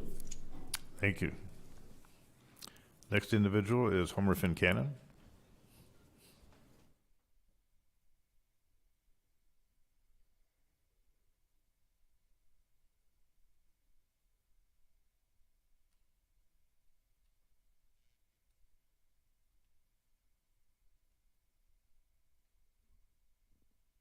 Thank you, Mayor. Homer Fincannon, 546 Wind River Drive, resident since 1961. I think that's 62 years, or maybe 63 years, going on 63, that I've lived in this city and paid taxes. I'm wearing this hat tonight because they put me on the multicultural board last year, but we never have had a meeting. And I want to take this little short amount of time out of my 2 minutes to ask anybody, Eskimo, Native American, African American, Hispanic, whatever tribe you belong to, please join. We need to have a meeting. I mean, it's an embarrassment to me to wear my Native American hat here. My brother, Pony Billy Howell, made this beadwork, and I'm going to wear it until I get to have a meeting with y'all. And so my main deal tonight was in the Army, and I know a lot of you served in the Army. We had our general orders. You march your post in a military manner, keeping always on alert, whatever takes place within sight or hearing. And since I ran for office last year, along with your dignitary Greg up here, and I appreciate him, and I observed a lot of stuff. And I observed one time when our one know-it-all man, he yelled out at a man, he said, Coach, have you got it? And the guy had a vanilla envelope, and he patted it, and he said, I got it. And then he disappeared in the voting place, and later on, another man went in behind him that was out there, and he said, you know, they locked the door in there. So I don't know if they was harvesting votes or not. But I think, I'm sure you're going to be appointing people to see how this election is going to be monitored by either the county or whoever. But I tried to report it, but the city secretary resigned about that time, and I hit a stumbling block. But I know what happened. It appeared to know what happened. But I think the officers up there and the voter people need to have some type of armband or something on to signify them. That's all I have to say. Thank you. The next individual is Mark Graham.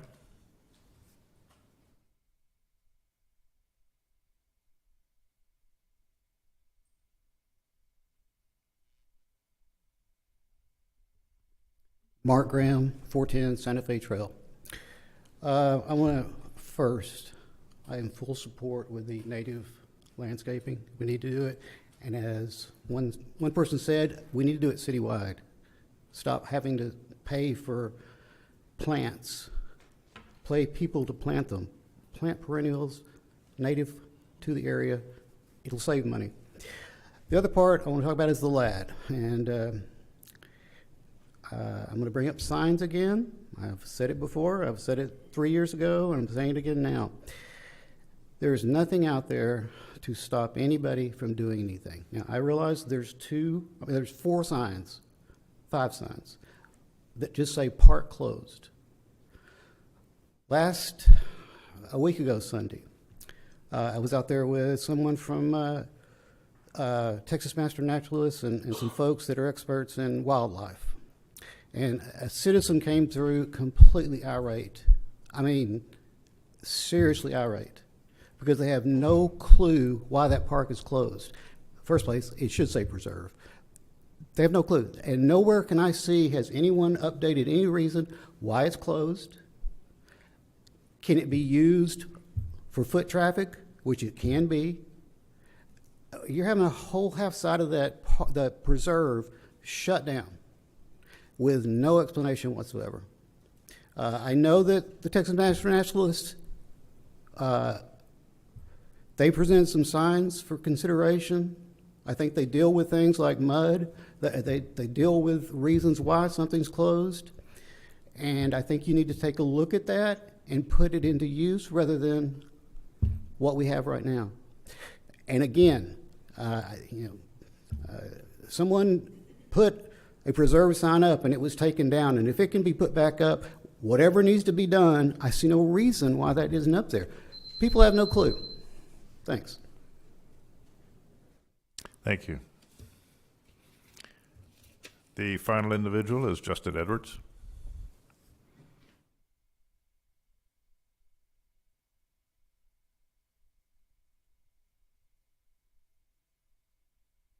Thank you, Mr. Mayor. My name is Justin Edwards, 226 Mizell Street. So I speak on behalf of the Duncanville Board and the great citizens of Duncanville. So over the past 2 years, the city of Duncanville has been working on several initiatives to help enhance our environmental stewardship, such as the lab property, and for the past 2 years, an ordinance to give individuals freedom to enhance the beauty of their yard through a native landscape ordinance. Because until now, as you all know, once a plant gets 12 inches, we are out of compliance.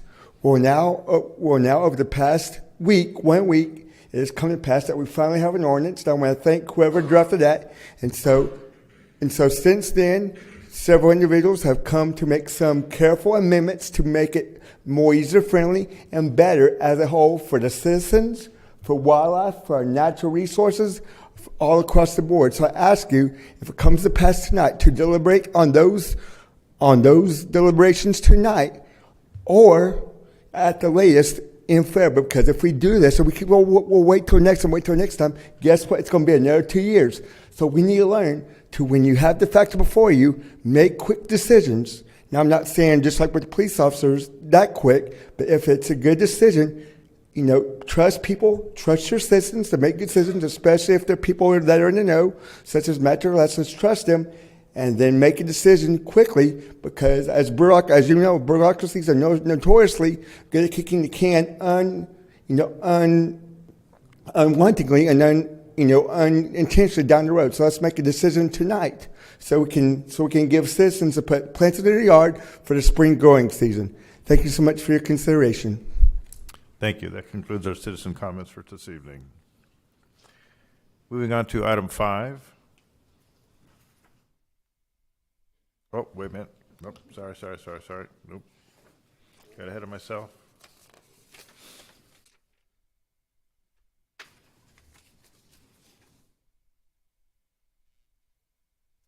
Moving on to item number 4, consent agenda.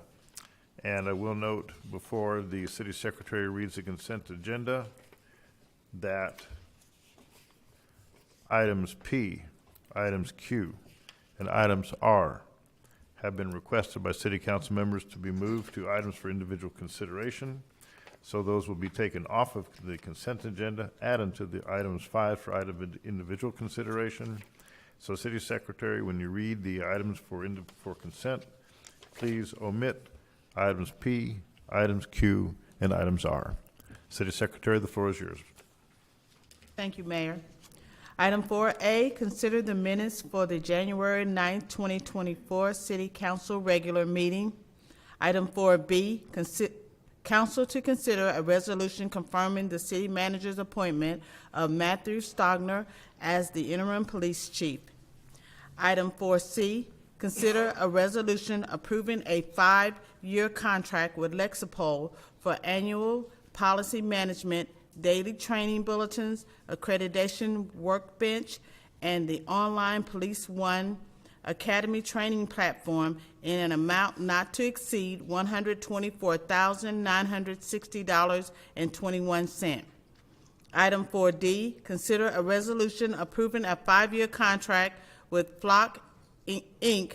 for the maintenance and monitoring of automated license plate recognition ALPR cameras in the amount not to exceed $75,000.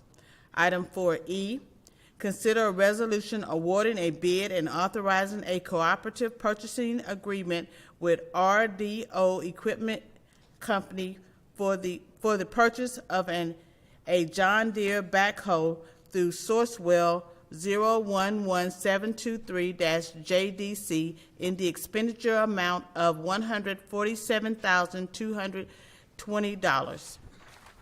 Item 4F, consider a resolution authorizing a final contract renewal with Microsystems via sole source procurement for the continuation of repairs and maintenance of the existing SCADA system for the water and wastewater system in the amount not to exceed $30,000. Item 4G, consider a resolution authorizing an agreement with Macaulay Control Company for preventive maintenance, calibrations, and as-needed repairs to the city's chemical injection equipment installed at city-owned water storage facilities via sole source procurement for a one-year term with the option to renew for up to 4 additional one-year terms with a total contract not to exceed 5 years in an estimated annual amount of $20,000 for fiscal year 24 through 28 for a total contract amount not to exceed $100,000, subject to the exercise of a contract renewal and city council appropriation. Item 4H, consider a resolution awarding a bid and authorizing a contract with Southwest International Trucks, Inc. for the purchase of fleet parts and the purchase of international vehicles through buy-board contract 723-23 for a one-year term with the option to renew for up to 5 additional one-year terms with in an estimated total contract amount not to exceed $120,000, subject to the exercise of a contract renewal and city council appropriation. Item 4I, consider a resolution awarding a bid and authorizing a contract with Mack Ford for the purchase of fleet parts and Ford vehicle repair services through Sourcewell Contract 101520-FMC for a one-year term with the option to renew up to 4 additional one-year terms for a total contract not to exceed 5 years in an estimated FY24 amount of $66,000, an estimated FY25 amount of $69,300, an estimated FY26 amount of $72,600, an estimated FY27 amount of $75,900, and an estimated FY28 amount of $79,200 for a total contract amount not to exceed $363,000, subject to the exercise of a renewal and council appropriation.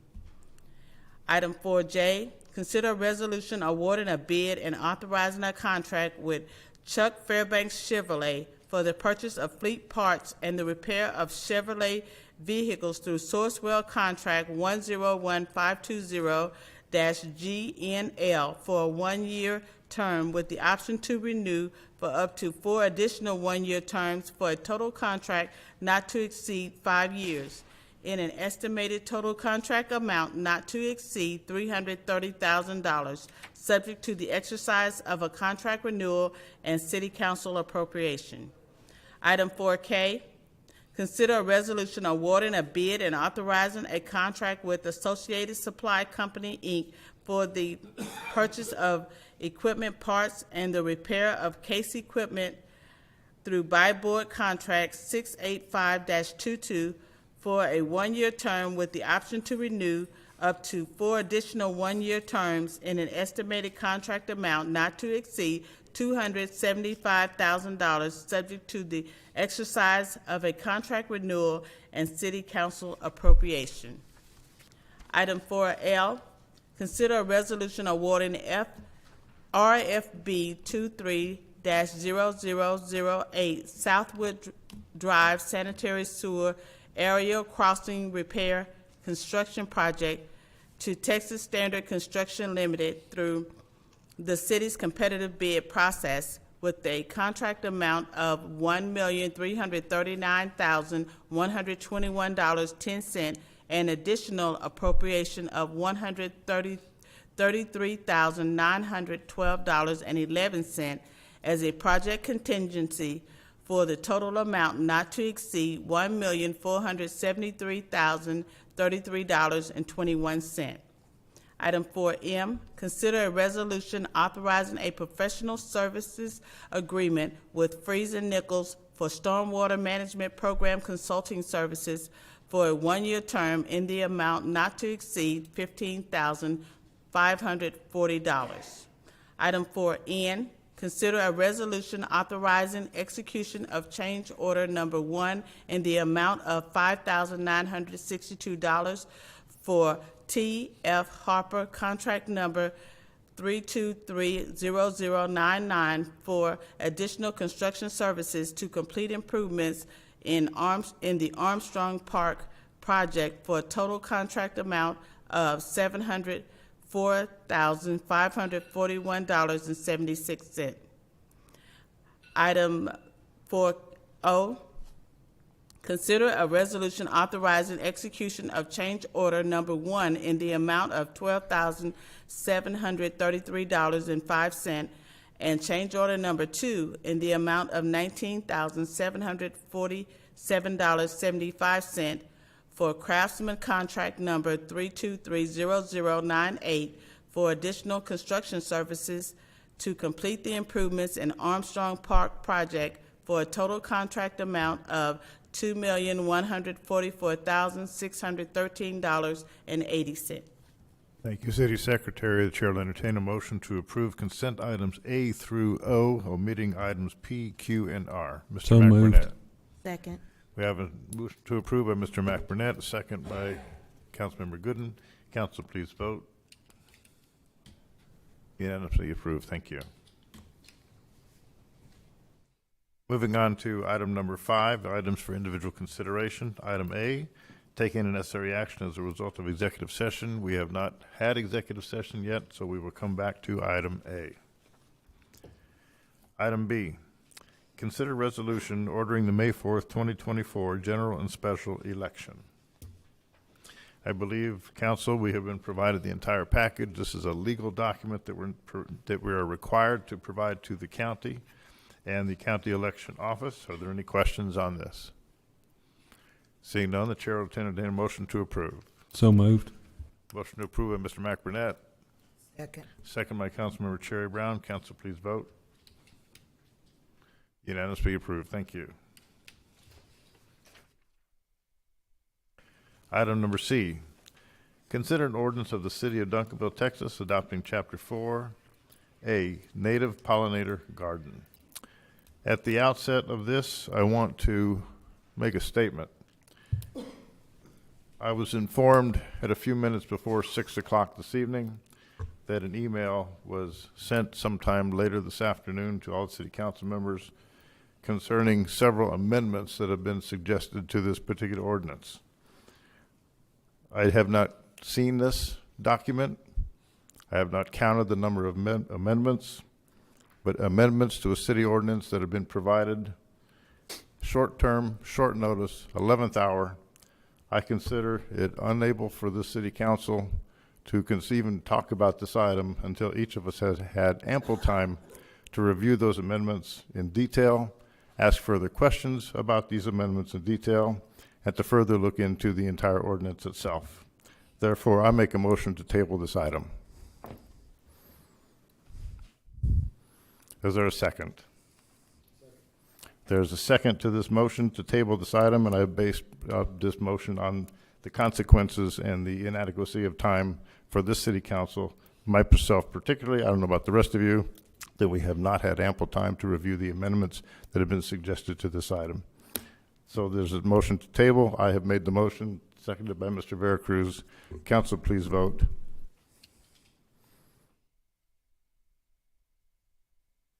The item is approved to table this item. McBurnett, Kuntz, Contreras, and dissent. Thank you very much. Comment, please understand that this is a very important ordinance. And the late intrusion of our time giving this, we need time to look at it and understand it in detail. Not that it's disapproved, not at all, because when we first discussed this, I was greatly in favor of it. I was looking forward to having this on the agenda tonight and being able to move forward. Unfortunately, the lateness of amendments and these aren't changes, these are specifically called amendments, and amendments are very, very difficult for us to do. Okay, so that takes us to item number 6. No, now we got to back up. Okay, yes, I'm sorry. Yes, sir, Mr. Okay, Mr. Kuntz, yes, sir. So I just wanted to say that, yes, it did come in very late, and I had a conversation with the chair and vice chair of the KDB board. That was yesterday, and so I did send that email. They sent me amendments that they thought should be made, and so I forwarded that. That was yesterday, so I do understand, Mayor, that the thought that we should table it. So. Yep, thank you. Ms. Gooden. Thank you, Mayor. I just want to make it clear that this is not me voting against. It is me wanting to take into consideration whatever amendments were provided and any additional information for me to consider before making a vote on it. So it's not that I'm opposed. From what I was briefed on in the briefing, I was very in favor of it. So I just want to take this into consideration before making a decision. Just wanted to put that on record. Thank you. I as well. Mr. McBurnett. Yeah, thank you, Mayor. And my comment would be, we had something that we could have used and worked on, and we could have adopted it tonight, and then we could have adjusted it for the upcoming time. So that's my comment. Yes, thank you. Thank you. Okay. Okay, we now need to go back to 3 items on the consent agenda. We will start with item P. Let me get there. Item P now becomes item D, City Secretary, for the items for individual consent. Item P, now D, consider resolution authorizing approval of incentive grants by the Duncanville Community and Economic Development Corporation, parens DCEDC, to 1703 Main Realty LLC in an amount not to exceed $209,000 for a building located at 1703 South Main Street, Duncanville, Texas. Mr. Garcia, the floor is yours, sir. Thank you, Mayor. Mayor, Council, Mr. City Manager, Agustin Garcia, Managing Director of Development Services. Before you today, the DCEDC Board approved an incentive for a property located on 1703 South Main. So approximately 2.5 years ago, we had approached the owner of this building. Obviously, it's across from the field house. It's an entryway to the city, and asked them if they would consider implementing or doing some sort of improvements. We felt it was an ideal spot for those type of incentives. Obviously, we're now 2.5 years, almost 3 years later, and we have an incentive before you after several discussions with the owner. So what we have here is a proposed improvements to retail and fuel station located at 1703 South Main Street. The proposed improvements include a number of things, but it also includes engineering, landscaping, paving, dumpster enclosure, paint, plumbing, maintenance, due to the fuel canopy, and they are currently right now requesting $209,000 in incentives. Before you are the illustrations of what the proposed improvements would be to the site. As you can see, it currently is the AMA building, but it's going to look considerably different. I'll point your attention to the picture on the left, the top left. You'll see on that far left-hand corner, you see some writing. That's going to be a new restaurant for that site. The applicant has ensured us that he would be willing to guarantee the leasing of that site to a restaurant if the council so chooses, as a condition of the incentives being awarded after receiving a bona fide lease for a regional restaurant occupant. 1703 Main Realty, before you, it's in your packet, are the bids. One was TLR for $810,000, Sarah Development for $878,418, MA Design for $845,257. Now those bids are basically a requirement by policy at the DCEDC. The applicant does not have to use those bids. They do not have to use those contractors. That's merely for illustration purposes to verify the amount of work that will be needed at the site. The applicant, as part of our policy, can use any contractor they want. At the end of the day, they have to verify that the money was spent and paid out. Doesn't matter if those bids go higher or lower, as long as we can verify the money was spent with canceled checks or some sort of verification, then they would qualify for the incentive, along with any stipulations you require of the agreement. Before you is also the impact evaluation. So that currently the DCAT appraised value is $304,000. The proposed investment is $844,000. The applicant has already invested approximately $455,785, which is also in your packet as Exhibit A, Phase 1.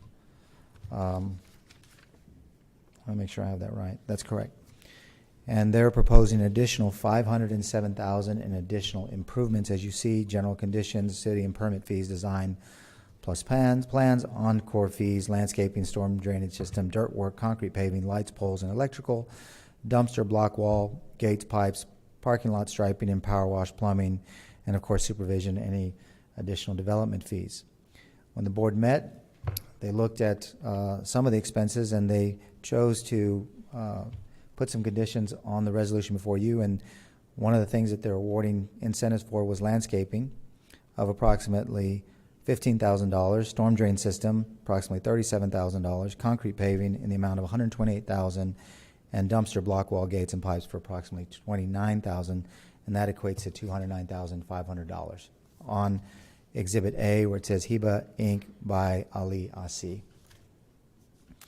As you can look, based on the DCAD appraised value, the proposed investment is approximately $844,852. The estimated property tax based on that new valuation is approximately $7,425.59 based on the City of Duncanville's current tax rate. We're estimating that the yearly sales, and based on the application, that the increase would be at an average of $200 in sales per square foot. If you look at the application in your packet, you'll see that the applicant is estimating that there'll be approximately $840,000 in increased revenue and sales, $937,500 in year 2, $1,068,750 in year 3. We took the lower amount of $846,000. That's based, like I said, on $200 a square foot.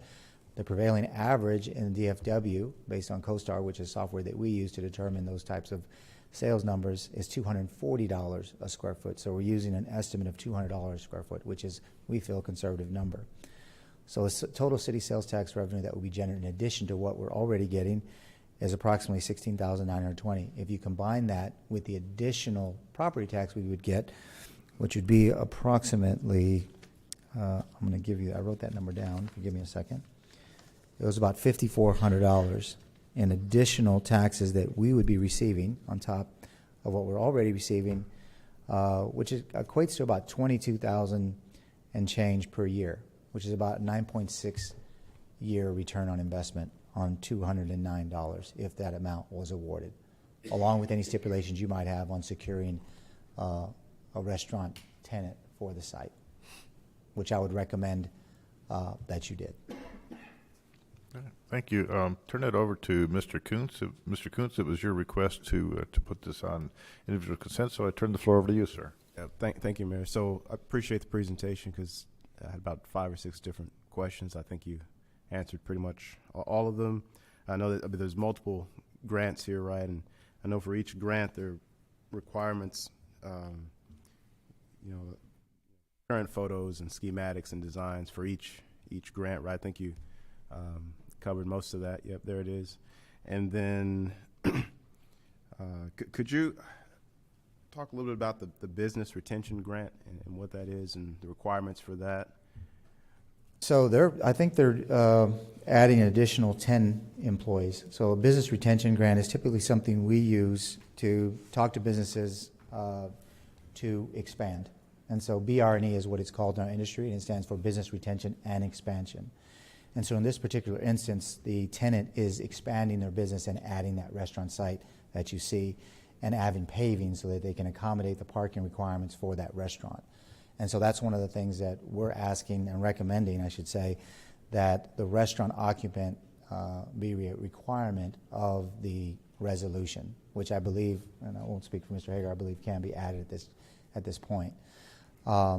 That would require that the building get expanded. It would ensure that we have a new restaurant adjacent to the field house.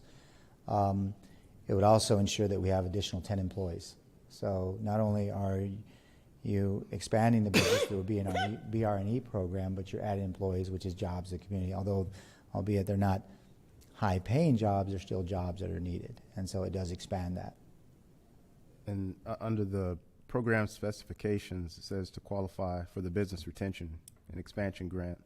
To qualify, the business must prove through a bona fide incentive offer pending lease agreement that they are seeking relocation or expansion outside of Duncanville. So, and a notarized attestation may substitute the lease or incentive agreement. So has that been provided? So this is actually an expansion grant. This wouldn't be a business retention grant. So under that language, that would be if they're leaving. In this case, they wouldn't be leaving. We'd be adding. So this would be an expansion grant as part of that. And we're not offering actually an expansion grant. This is more for the infrastructure and everything else that's attached to this expansion. It is checked off here for $12,000 for retention and expansion. Are you talking about on the application? Yes, sir. Yeah, that's probably just something. We get the application and we submit it as to you as submitted by the applicant. So they probably just put that on there thinking that's what they were doing. And then just something, I guess you kind of explained this. I'm looking at the renderings here. So because in the application, the business description was gas station, and then it said that they were adding jobs created restaurant managers, kitchen staff. So there's not a restaurant there now, and they're guaranteeing that they're going to add a restaurant later on. That's correct.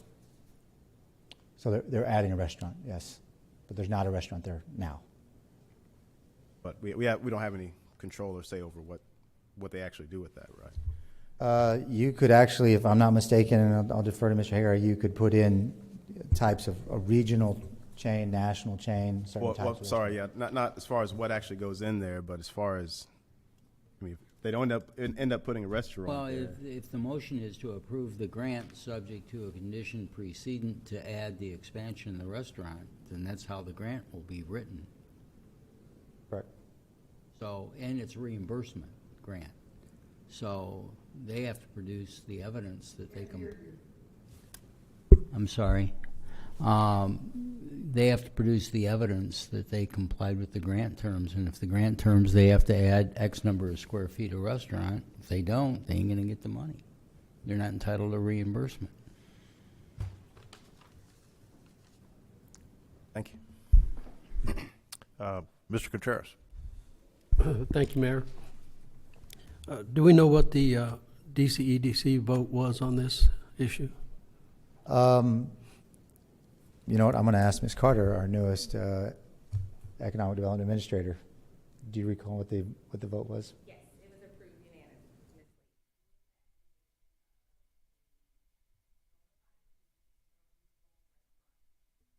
So, Mr. Garcia, would you repeat for the record? Yes, what she said Ms. it was Carter a just said? unanimous decision, and the board had recommended a bona fide lease for the restaurant expansion. Okay, thank you. Thank you. I have another question. Oh, go ahead. Could you say that again?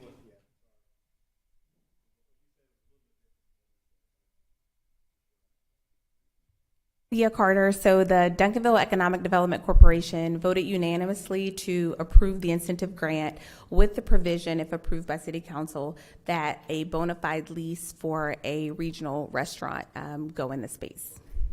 Mm-hmm. Mr. Contreras. Okay. Last question. You know, we see what the breakdown is of what the DCEDC has decided to give towards this project, and we see what the bids are for this project. What are the guarantees as this goes along that that dollar amount remaining, the owner's share, I'll call it, is actually put to work out there? Because they're asking us for a portion of this overall cost, minimum bid $810,000. How do we guarantee that they will spend their share in the improvements out there? So currently you don't have a guarantee. The only thing that the incentive would require, depending on what this council stipulates, would be that the restaurant is obviously executed through a bona fide lease, if that's what you so choose. And of course that the amount of improvements was performed and through canceled checks or some sort of proof.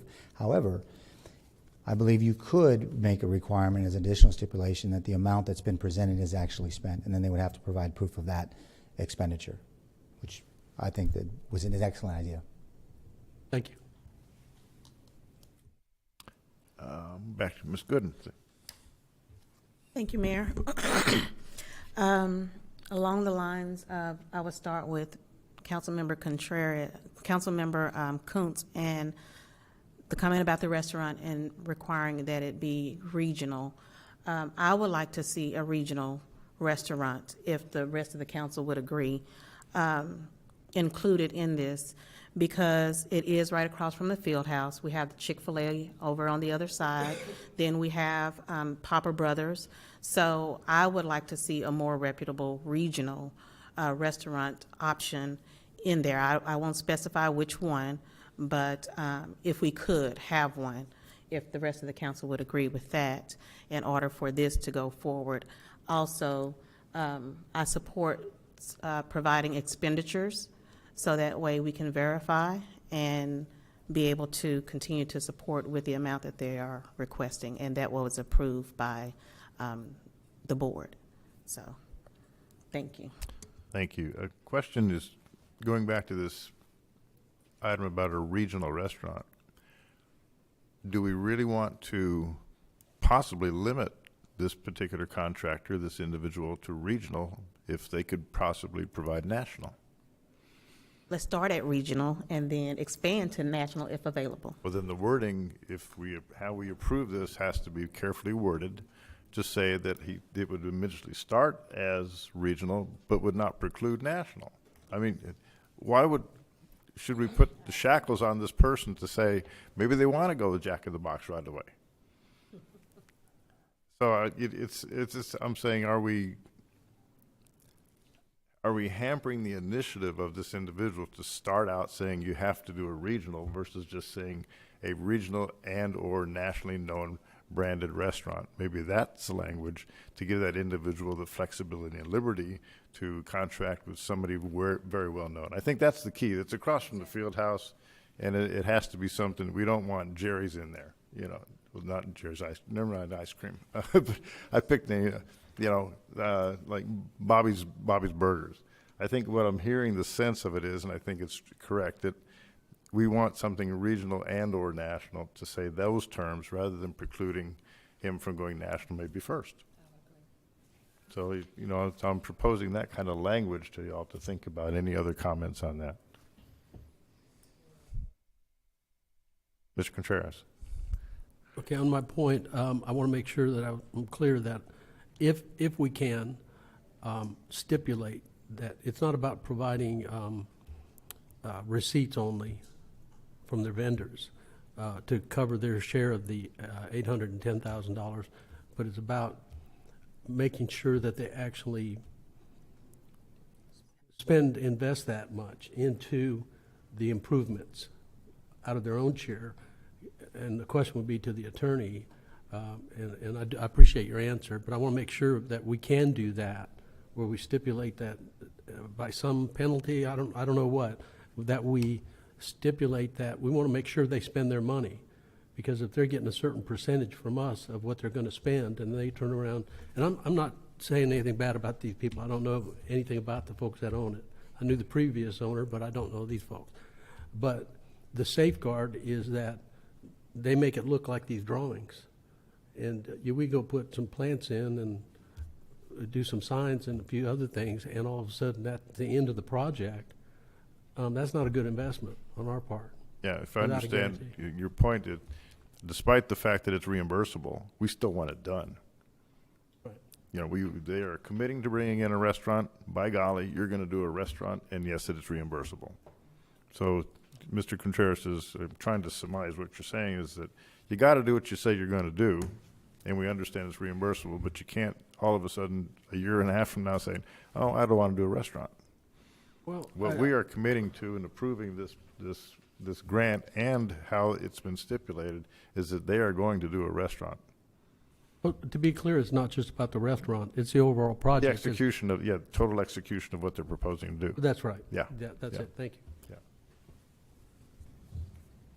Mr. City Attorney, you follow where we're going on this, I think? Well, I follow. Okay. So is there another slide, Mr. Garcia? That's it. All right. So what we'd be looking at is approval of the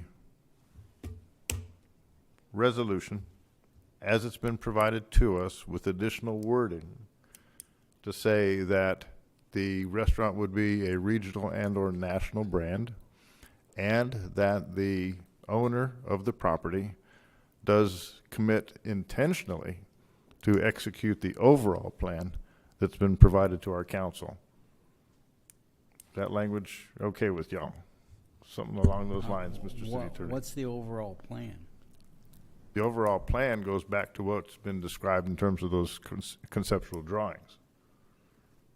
We have a detail, excuse me if I may. Yes, please. We do have a itemized list of all the expenditures they intend to spend and what they have spent. Yeah, but you don't have any schematic on what it looks like. We actually do. We have them in our office. They aren't here on this presentation today.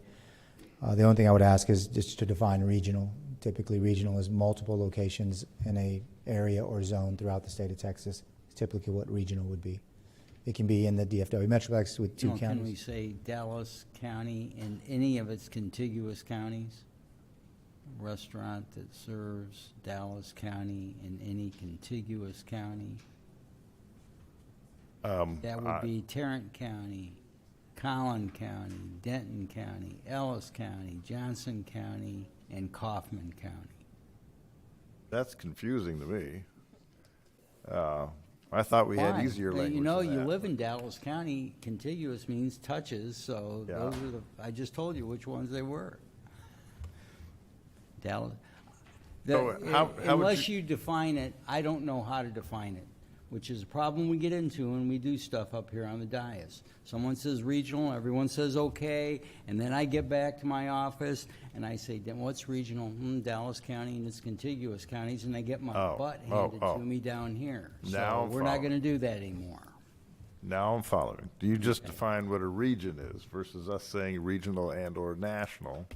So it really gets complicated by saying the city attorney now has to identify what contiguous means. And that's what you just did verbally. I'm saying, I want you to do what it is you want to do, but you have to tell me what the 7 of you want so I write it correctly. That's all I'm saying. Works for me. I got 3 lights lit up here. How about Mr. Veracruz? Thank you, Mayor. I think we need to be careful of the regional, national, because we don't know what the square footage they require. We don't know all that stuff. And so I think we're hamstringing the applicant if we do that. How big is the restaurant going to be? That's another question that I've written down, because I have questions too. You know, Mr. Garcia, is there anything in the schematic that shows how many square foot he's allocated for the restaurant? I don't want to give you an incorrect answer. I don't recall from my memory. Let me see if I can. I don't recall at this time what the exact square footage was. I do know, obviously, the 4,200 square feet was total. I don't want to say for the record without being 100% sure. Good. Understood. Yeah. So my last point is that, say it's Jack in the Box. They require so many square feet, so does, and if they don't meet those requirements, they'll never get anyone in there. So we're. But if the individual asking for this money has committed to bringing in a restaurant, and we stipulate as a council that it be a regional and or nationally known branded restaurant, then that individual is going to have, they're going to go out and seek one of those brands, then they're going to have to comply with whatever that brand is. That's out of our purview. But I understand your point. If I may, Mayor? Yes. The applicant has communicated they're comfortable with the regional requirement. We didn't discuss national. During those conversations, regional would mean to multiple locations throughout the DFW, and it could be Texas as well. But Sure. there's multiple locations throughout basically Texas. So the square footage is going to be whatever's necessary to accommodate whatever brand he has an agreement with. You could write to 4,200 square foot, so if the current gas station is whatever it is, they've committed to 4,200 or 230 square feet, that's what the building would have to be, a minimum. The entire new facility would have to be that big. Yeah, okay. Mr. McBurnett? Thank you, Mayor. Oh, I'm sorry, Mr. Veracruz, were you finished? Yes, sir. Yeah, Mr. McBurnett.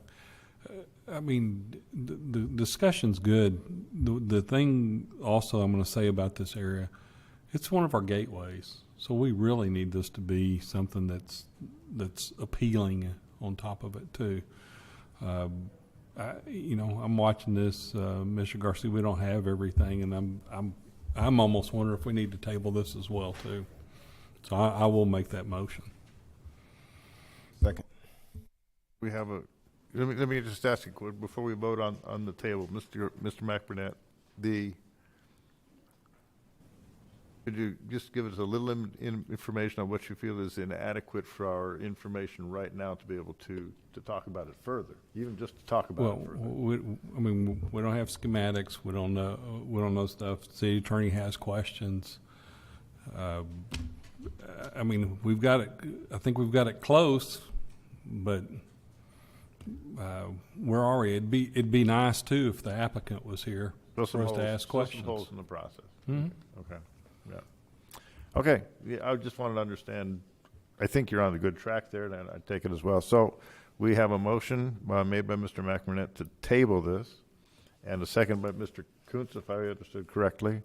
Before we vote, in understanding, really, city manager, in tabling this, we're giving direction with this discussion to the city manager and development services to pursue these particular questions and come back to us with these answers. Okay, please vote. Unanimously approved to table with the understanding of where we're going with this. Thank you very much. Going on to item O. Consider a resolution, I'm sorry, that's a Q. Item Q. Consider a resolution authorizing the approval of professional services contract with Placer.ai for the location tracking data analytics software via professional services procurement. I believe this is yours again, Mr. Garcia.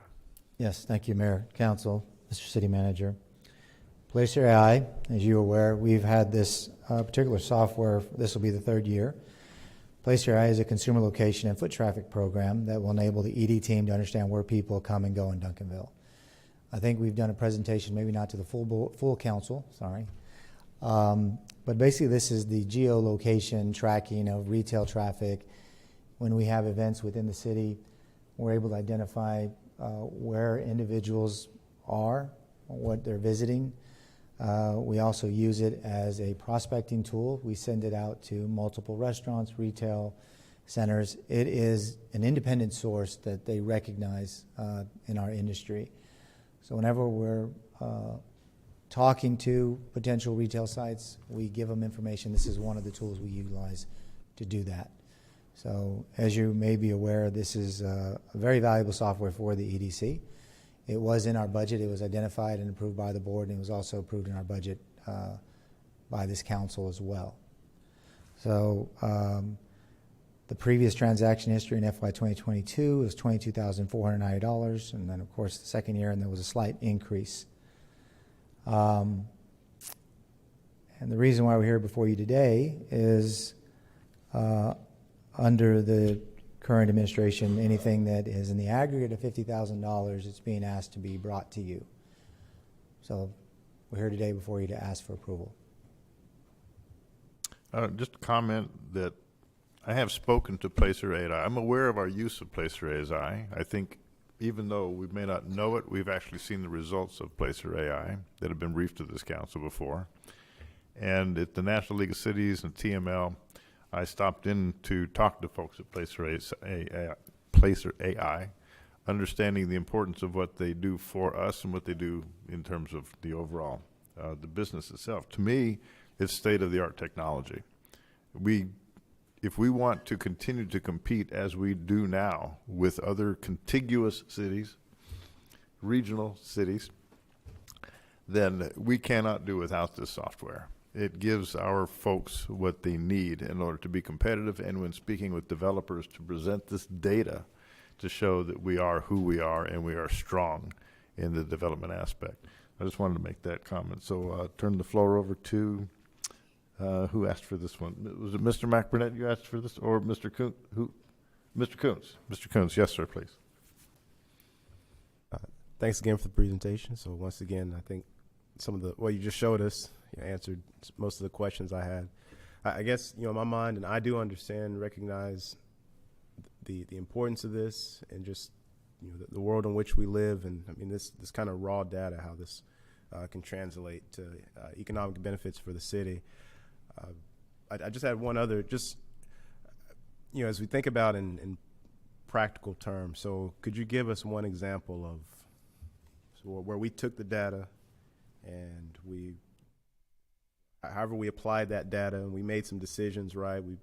And here's the result on this side of making use of that data. Sure. So there's been multiple. Obviously, as part of our prospecting efforts, we have a few retail corridors within the city of Duncanville. One of them being Cockrell Hill. Cockrell Hill is one of our highest trafficked areas. It's where a lot of people go to.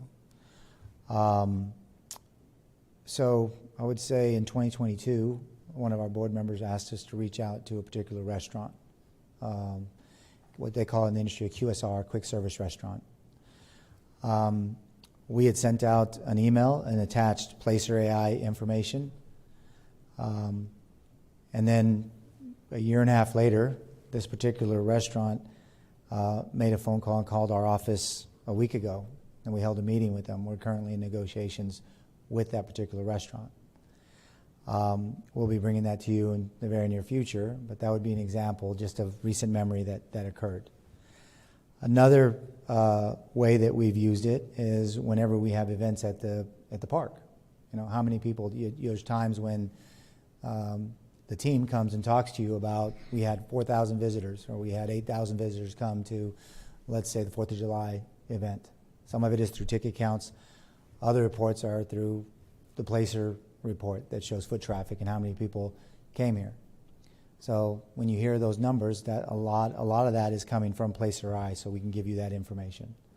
And my understanding, I think at some point you were explaining that when we have events like that we can also trace where they're going to eat afterward, or that's correct. They have what hotels they're staying in at.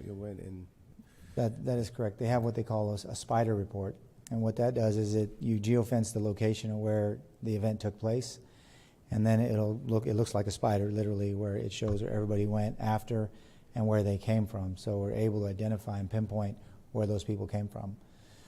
We've given this report to the Duncanville Theater so that they can see where their patrons are coming from. So then you're allowed to either market or target those areas as well. We've also been able to identify different events like the Strawberry Fest, or we're able to look at drone shows and see how many people those attract. And with that information, we're able to justify spending hot tax money to be able to do an event that attracts people from a regional perspective that stay in hotels, local hotels. So the recent drone show that we had, we spent approximately $36,000 in hot tax money. Now we're going to have to justify why we did that. One of the requirements, as you know, is that it meets one of the 9 elements of the hot tax statute, and then the other is that it promoted tourism and heads and beds in our hotels. So we grabbed that report, and it shows that we had people that stayed and attended the event. So that's some of the uses we use it. So it's not only a useful tool for us to prospect, but it's also a useful tool to provide data in the event that we're ever audited by the state, that we provided information so that we can justify spending the money. Thank you for the additional information in the presentation. And for me, it just helps to be briefed every once in a while, because Absolutely. I might have to brief somebody who asks, how come y'all spent so much money on this?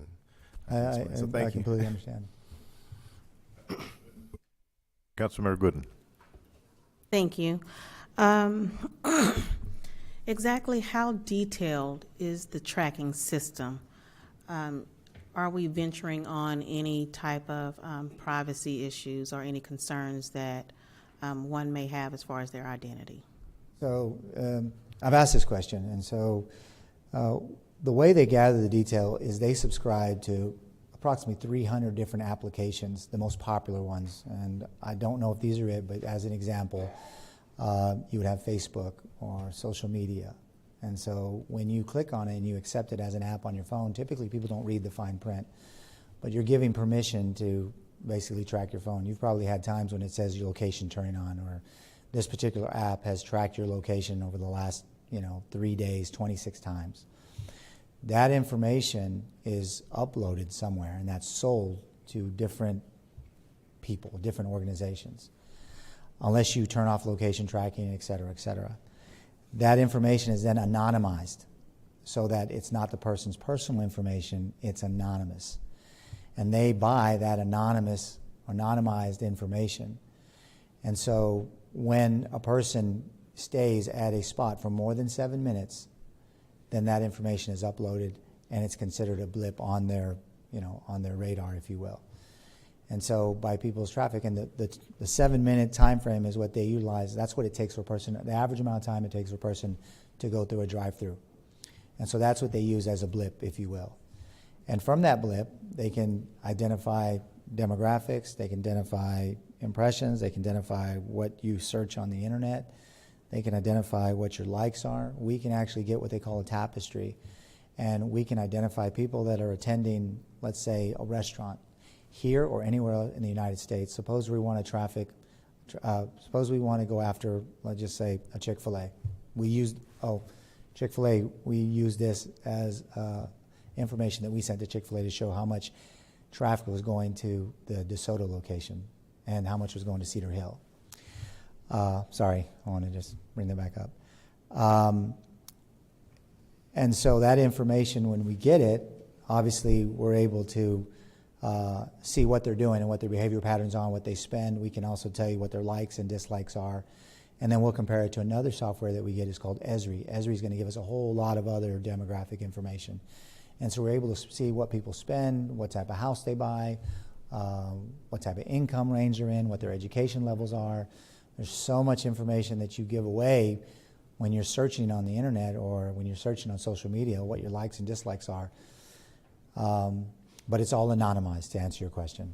So it's no more exposure than we already are. That's correct. It's the same level of exposure, and it's anonymous. That's correct. So it's not coming back to Monica Gooden, da-da-da-da-da. That's correct. And they have tested it, and it comes back to about a 95 to 98% accuracy on the person that attended that event. And I will say this, that some events don't come up on the radar. It's not big enough. It has to be something that's significant in order for you to get the information. Thank you. And it's within 48 hours, typically.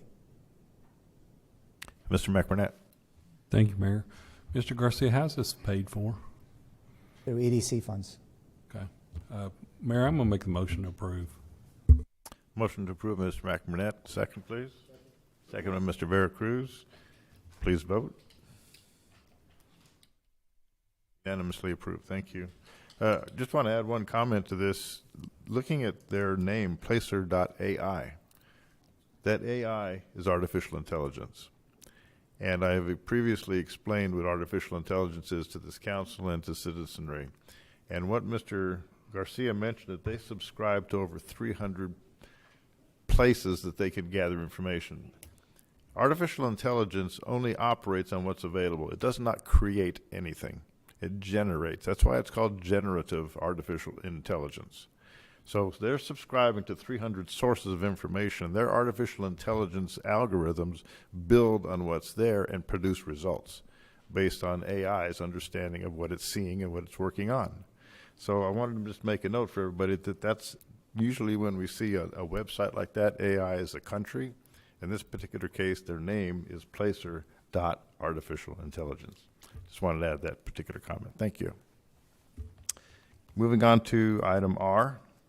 Consider resolution authorizing the approval of professional services contract with Create. Is that Atelier? Atelier? I'll just read it. You figure it out. Okay.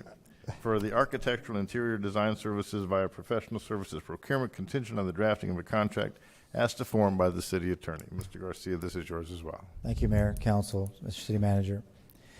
So if the council recalls, this has been an ongoing discussion with the council. As you know, we have multiple locations within our city. There was one project in particular that we brought to the council, which was the development of the property next door to City Hall. There's several apartments that are, quite frankly, an eyesore to the community. They have been there for over 40 years. There's lots of improvements. We have found there to be trash. There's just nefarious activity taking place. So approximately 2.5, maybe 3 years ago, we approached the owner, and after a series of discussions and conversations with that owner, trying to get him to do something, either renovate it or improve the housing conditions or do something with the landscaping, to no avail. As you recall, this council approved the Wheatland Plaza project. When the Wheatland Plaza project took place, the owner called us after repeated attempts to see if we could do something. He was very curious to know what was happening at Wheatland Plaza. He felt that it was a great project and it was going to enhance the overall area and everything that was going to take place with that. He visited with that developer, he visited with us. We started having discussions about potentially improving that property, the entire thing. What's interesting about this particular property, and just to give you some context and why it's Creative LTR, and one of the questions may be from the council, not to be presumptuous, but why are we going with Creative LTR? And so he had asked who was the architect that did the design over there. No relation, no affiliation with them, but just curious who it was. We made the introduction because we didn't know who it was. He had discussions with them. He wanted to know what it could be done. He liked what he was seeing. He had further discussions with them, and that became, I don't want to say a relationship, but he liked what he heard from them and what they did. After having further discussions with him, he said, what can I do to improve my site? Is there incentives available? We brought that to the council. If you recall, it's a concept called a Woonerf, which you're now seeing in the packet. The Woonerf would be a complete street. It's a Dutch word, where we would improve and make all of those apartments, make improvements to the entire street and make it a nice entryway because it would enhance what was happening at Wheatland Plaza. Dr. Ricky Fain, who and his family are the ones that own it. What's unusual about this particular street is that Mr. Fain and his family, they own all the property on both sides of this street. And as you know, you can ask our Public Works Department or anybody else that's dealt with right-of-way acquisition. That's unusual to get everybody to agree to do some improvements on public right-of-way or public streets or public property, etc. So after further discussions with this council and discussing what we could do to improve that quote-unquote eyesore, which Mr. Fain says himself, it is an eyesore, and he feels like there's an opportunity to improve it. He really liked working with Create LTR. He felt they were the right firm for him. As you know, this council approved a budget of $80,000 to hire architects for various services. In discussions with the architects, as you'll see in the contract, it says additional services. We didn't know what that was going to cost. If you look at our comprehensive plan, in all 10 areas, all but item 7 and 8, it says develop an area plan. We've had multiple conversations with this council about developing area plans on different sites within the city. But we can't do that, and we can't do vision planning. We can't do discussions on what we're going to do and really get finite about what can be done, where can parklets go, what issues are there with the building, what things can we look for ideas, and become more focused on what we want to do. So in discussions with Create LTR, we talked about having a working relationship, the EDC, using that money, and starting to work on some of those vision ideas and working with other projects that we have so that we can bring them to the board and bring them to the council, but at the same time work on this Woonerf project. And so as you know and you read in your packet, the EDC has the purview to hire professional services without going through an RFQ or RFQ.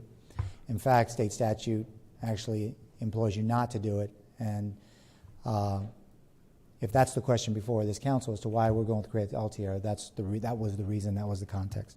So with that being said, sorry for the long-winded explanation and context. The Duncanville Community and Economic Development Corporation is committed to enhancing the quality of life for our residents and fostering economic growth within our city. To achieve these goals, the DCEDC is embarking on various redevelopment projects, including the revitalization of Wheatland Plaza, of which Creative LTR were the architects for the developer, that the City of Duncanville and DCEDC provided a grant of $1.5 million for the redevelopment of the shopping center. We have identified Creative LTR as a highly qualified candidate for this role. This firm boasts an impressive track record of successful projects in and around the Duncanville area and southern sector of Dallas County. Notably, they have completed significant work on Wheatland Plaza and Grow DeSoto Marketplace, provide unique and innovative design solutions that align with our community's vision. We presented a few examples of what they have done in the vision planning. As you can see on the top left, from my vantage point, that is the new collab space at Wheatland Plaza. That's one of the projects, if you recall, that the DCDC entered into with Mr. Monty Anderson. I do know his name, I apologize. I know a couple of Monties, I was trying to get that right. So that's going to be an excellent cloud space that we have free access to, and unmitigated, if I will, access to it based on discussions with Mr. Anderson. And you can see it there on the bottom left. That's additional rendering of what that will be. It'll be one of the newest areas that we can house some of our projects. Anyway, we really liked the space. We thought it was creative, and it was something that we could utilize as a way to start doing some visioning, et cetera. And the other two projects are just projects they've done that I pulled directly from their website. Answer any questions. So, why is there no cost associated with this? The answer to that, Mayor, is we don't know what that cost is going to be. This would be very much like a lawyer's contract, if you will, where he's going to charge us by the hour based on what our needs are. And so we don't know what it's going to look like and where we're going to go from here. We anticipate there'll be several vision discussions on what we need. This won't be the final project, but in order to get to a project where we can actually go out for RFQ and identify architects to do the project, we need something to work with. It's very difficult to be focused and identify issues, what we want with the developer, without having some sort of rendering. We find ourselves kind of chicken scratching some pictures of what we like, but it's hard to bring that to the board or to the council as evidenced by some of the discussion we had earlier today on what we're trying to do and what it's going to look like, how many square foot we have. So we kind of have to do that for capacity, and an architect is, quite honestly, the most qualified people to do that. And this council has asked us to do several of these area plans. The comprehensive plan asked us to do that, and several visioning plans to be able to bring to you. And so this just gives us the tools to enhance the ability to do that. So you've pretty well explained the prestige of this company, but then is it not possible that it could be a 5 or a 6-figure encumbrance as things move along? But right now we've got a 0 in front of us. I understand what you're saying, but in the packet that we have, there's no cost associated with our approving this resolution. So right now, this would be tied to our annual budget. Our annual budget is $80,000 for area plans currently. So that would be the maximum amount that we could spend. We could certainly make it $80,000, but we don't know if that's what it's going to be. Could we put in there not to exceed 80,000 based on budgetary constraints? I mean, that would make me more comfortable than saying we're approving a resolution with a 0, but knowing it's going to cost. I think we've got to put something in there just for our own protection, really.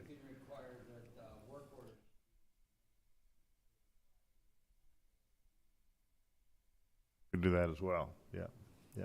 Okay. Just something for y'all to think about before we move on with this one. Mr. Coons, yes, sir. Actually, so I think Greg is one that asked to have this moved over, so I'll defer to him first, sorry. and Okay. then I'll follow. Mr. Contreras?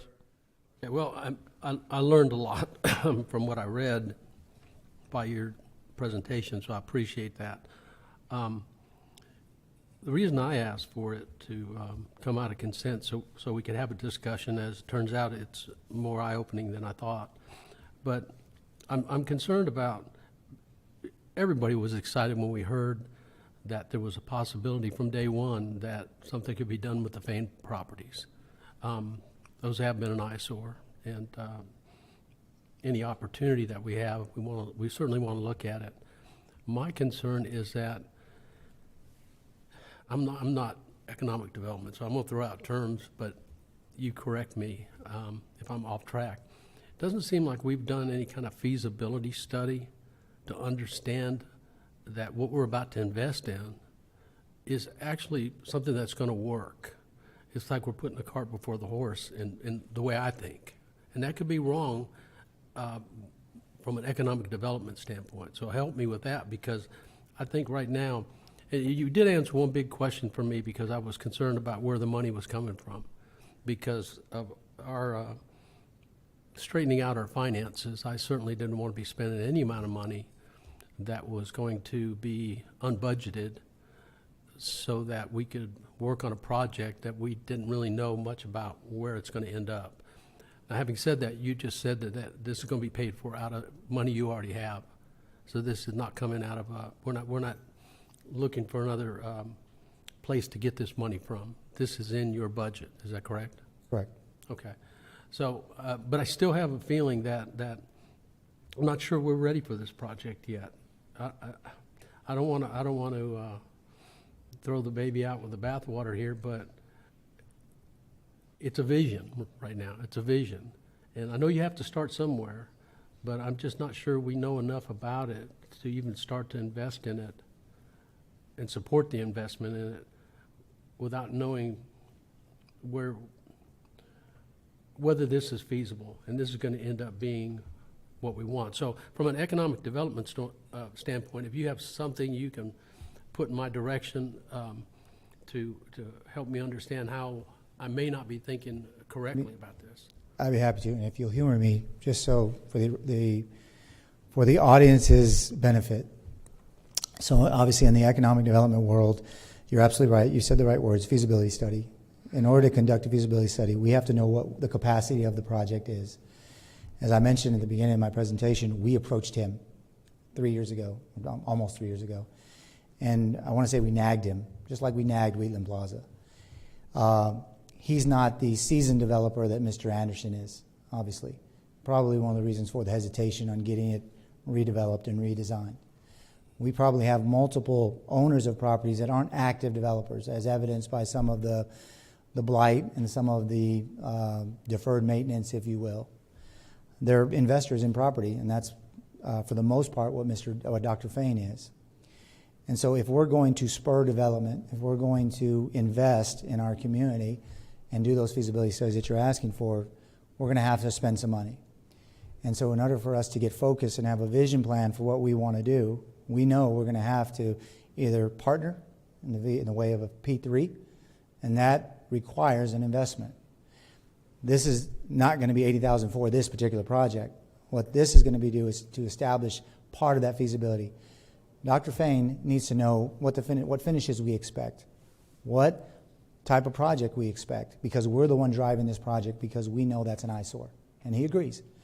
Now, he has gone to his bank and he has secured financing for some of it, but there's a process through that of making sure that this whole thing works.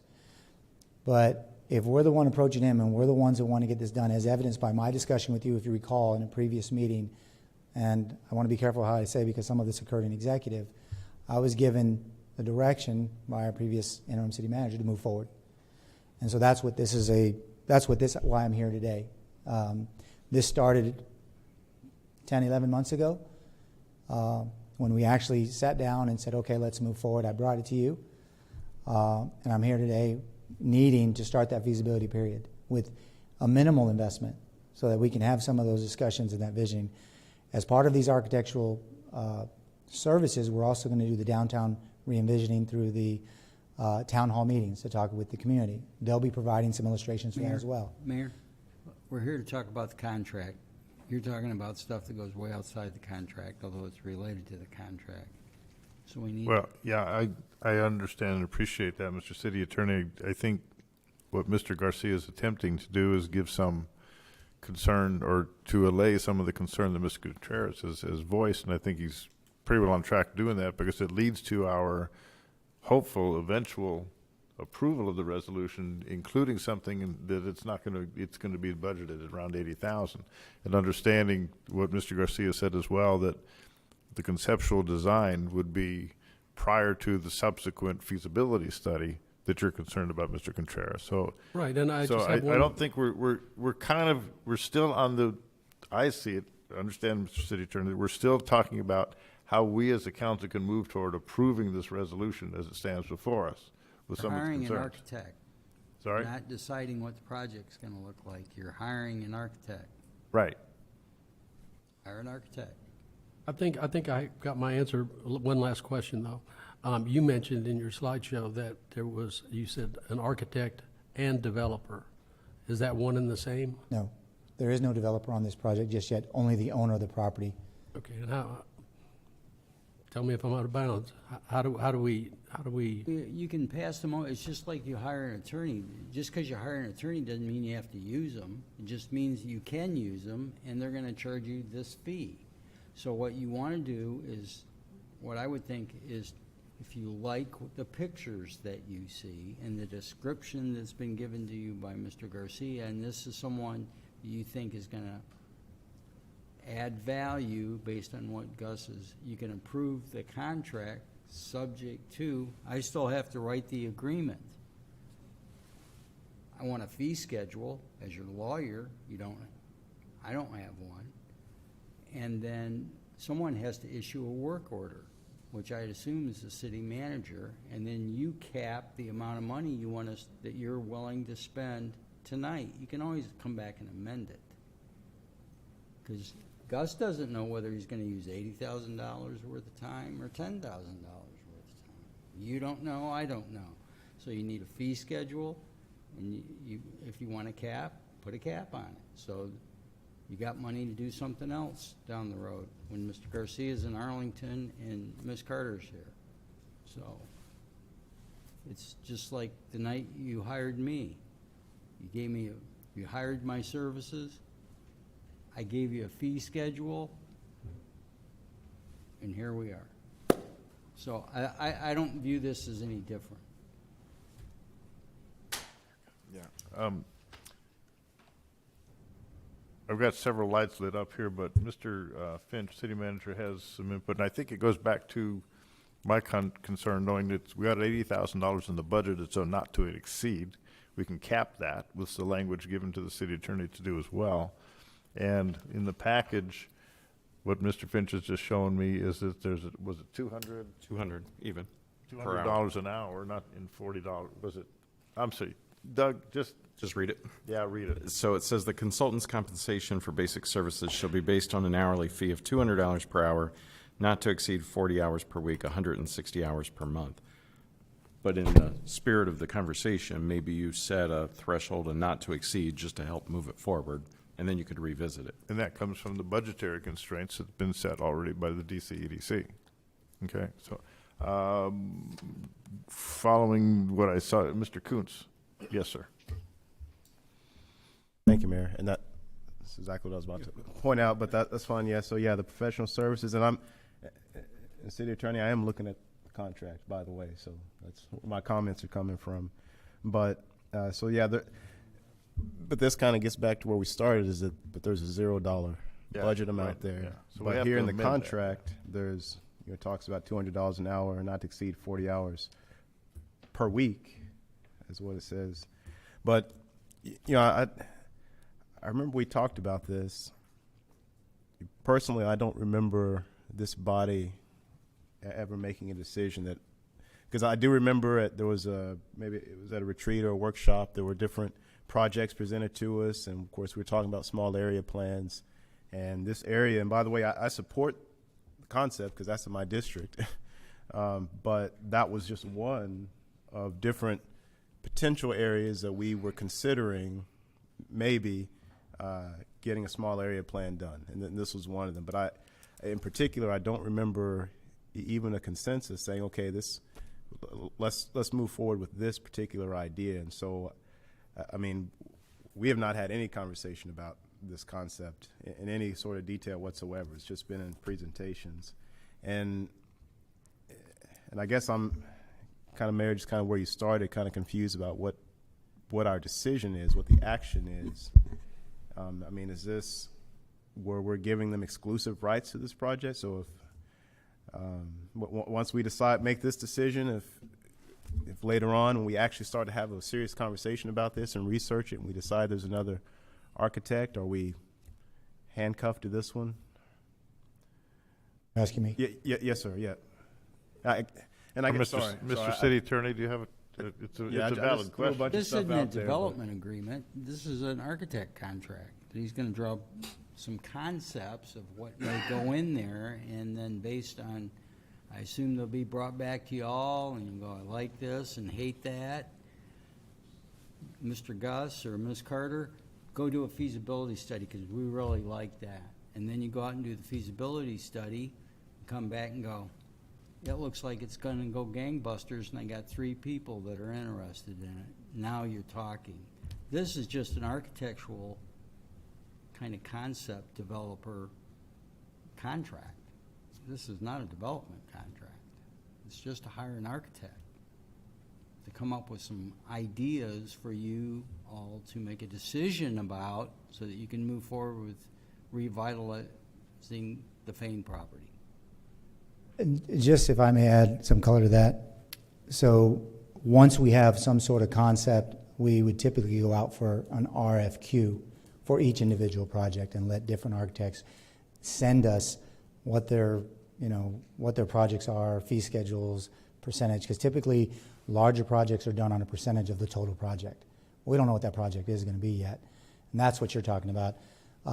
So no, we're not reaching that stage yet. This is just for visioning, planning, having somebody to draw some nice pictures and illustrations and identify some of the costs associated with it. In this particular instance, Dr. Fain needs to know how much money he's going to have to come up with.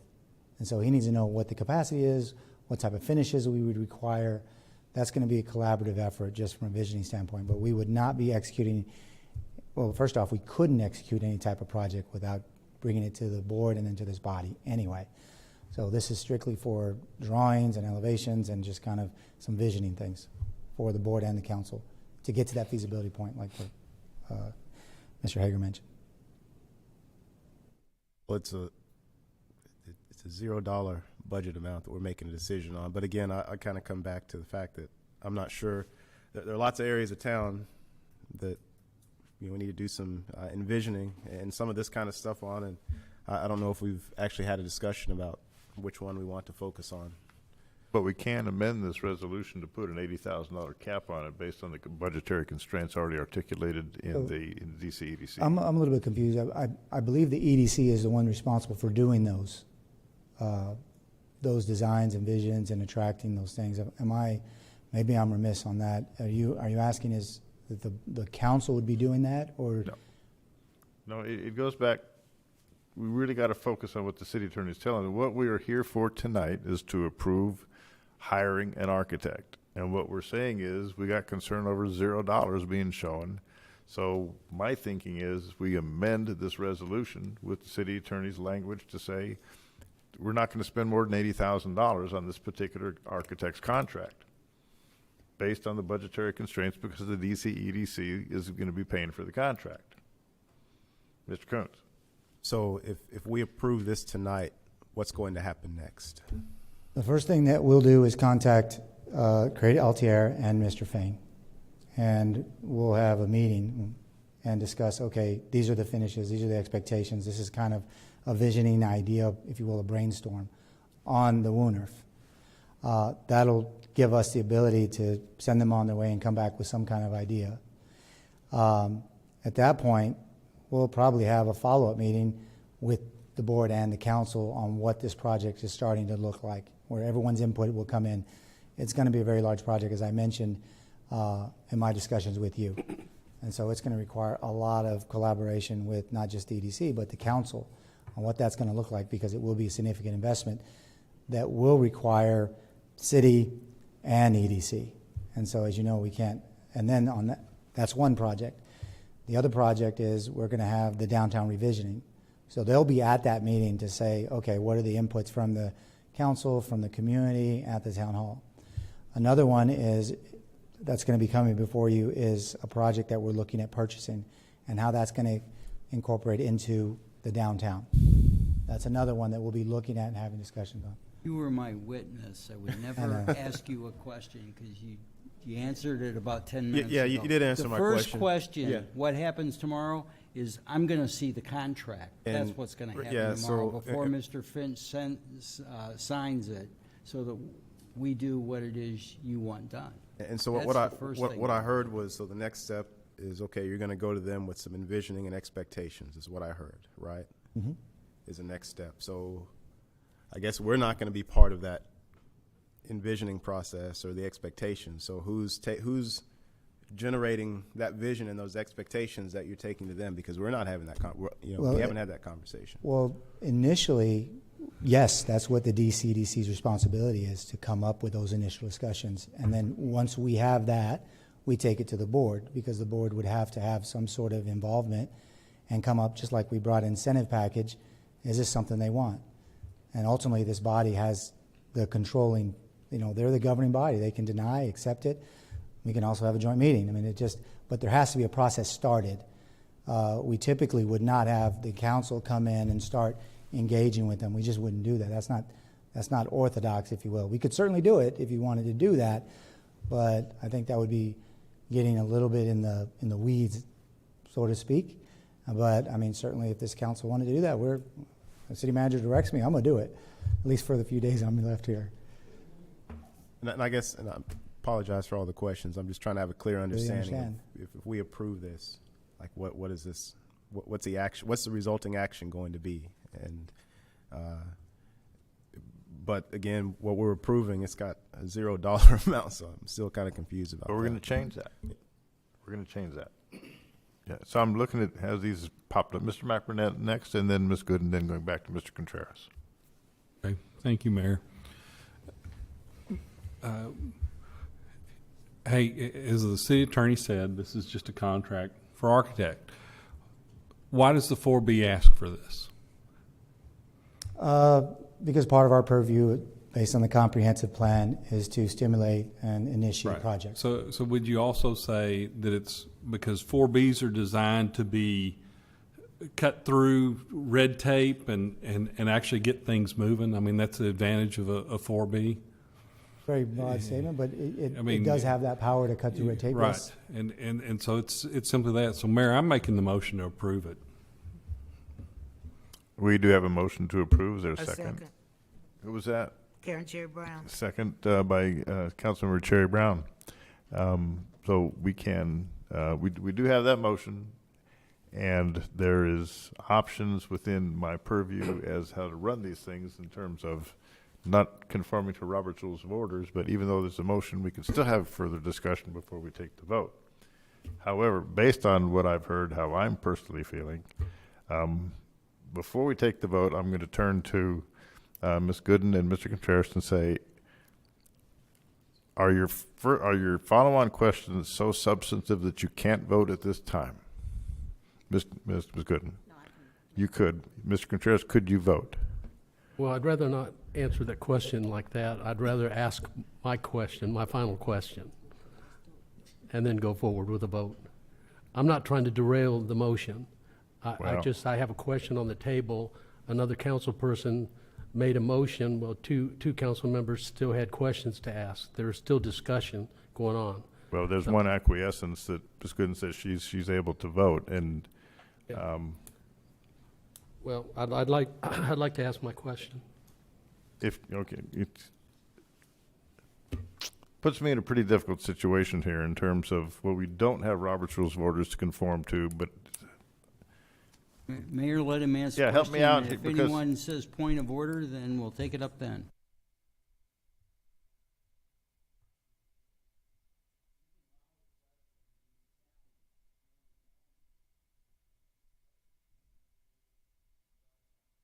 with or without Robert's Rules, then the point of you can, okay, here's the way it's going to work. You can ask the question. If anybody on the council wishes to invoke a point of order, we will vote on that point of order and then move toward the vote. Or if there is no point of order made, you will have your question made and answered. Okay, I'm a rules guy. So ask your question. Ask Okay. your question. The cap that we talked about, 80,000, because that's what you have. We don't know if a design like this is 20,000, 40,000, 60,000, or 80,000. Are we capping it too high just because we have it? There's the rhetorical question. So with that rhetorical question, hearing no point of order, please vote. We have a motion on the floor to approve. Someone can make a motion to amend the primary motion. That takes precedent under Robert's rules. I can't hear you, sir, well. I said under Robert's rules, the motion's on the floor unless there's a motion that takes precedent over the main motion. Right, and that's why with that motion on the floor, I'm asking for a vote. Please vote.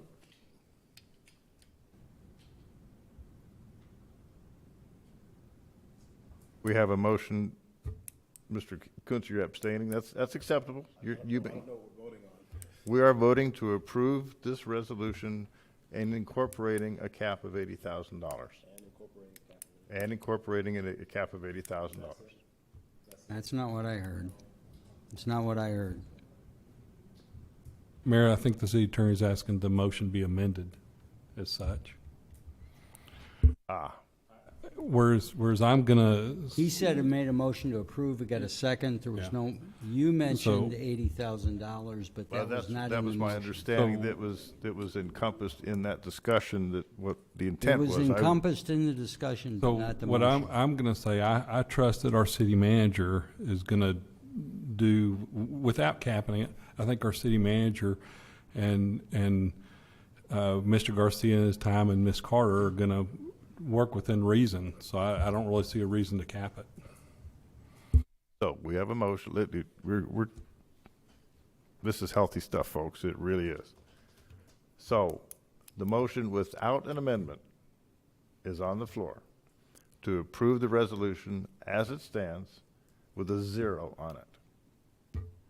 So there's the further understanding and how we're looking at this particular motion to approve it. And as it's been explained by Mr. McBurnett, with the trust factor being involved. So, motion to approve as stated with $0 cap, because I misinterpreted the understanding or the intent of the council. Please vote.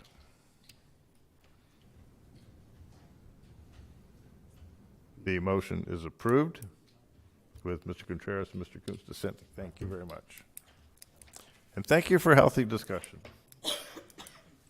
Thank you, Mayor, Council. Thank you. Thank you. That concludes items for individual consent. That now takes us to item number 6, which is to receive the monthly financial report as of November 30th of 2023. And it's going to be Ms. Odie or Ms. Jackson? Ms. Odie, okay.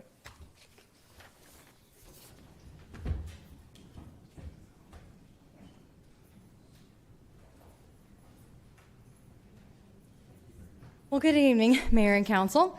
We'll get right to it. So the monthly financial report I have the pleasure of giving to you tonight as of the end of November.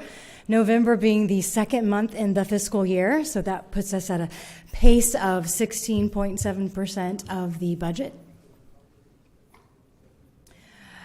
Giving you an all funds summary here, snapshot. Again, this is as of the end of November. The chart you see on the left-hand side is the revenues that we've received as of November 30th for all funds. So we've received $7.3 million that was collected year to date. Just as a reminder of in FY23, we had received the second batch of the ARPA funding in $4.6 million. So that's why you see that anomaly in the previous fiscal year at $10 million. So otherwise, we are in alignment with what we have received historically. Year-to-date interest, I want to highlight the interest that we have received over the last 2 months of $503,000.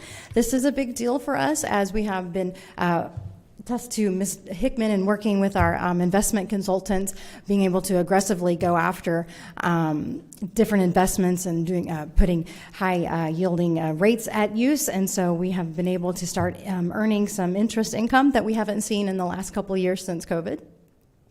So again, the benchmark is about 16.7%, but our actual revenue to date is 8.8%.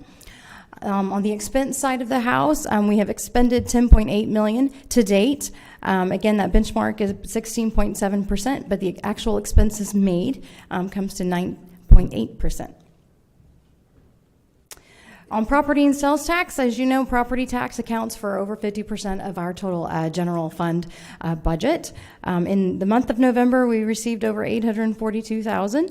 That puts us year to date 1.34 million so far. That's 5.71% of the property budget. So again, people have been making their payments for their property taxes at the end of the calendar year. So December, January, February is where we start seeing the bulk of those payments coming in. On the sales tax, this was the last month out of the year that completed our sales tax year-to-date payments that we have received. So what we received in the month of November actually was for the collection month of September. So that gets charged back to fiscal year 23.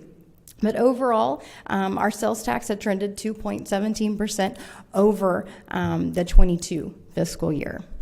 So we've received a total of $13 million in total sales tax.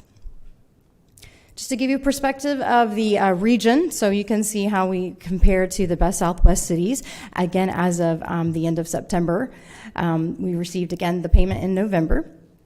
So Cedar Hills about 2.61%. We're at 2.17%. DeSoto negative 12%, and Lancaster at 12% increase over the previous year. So getting into the general fund summary. Again, as I said, property tax, we get the bulk of that in December, January, February.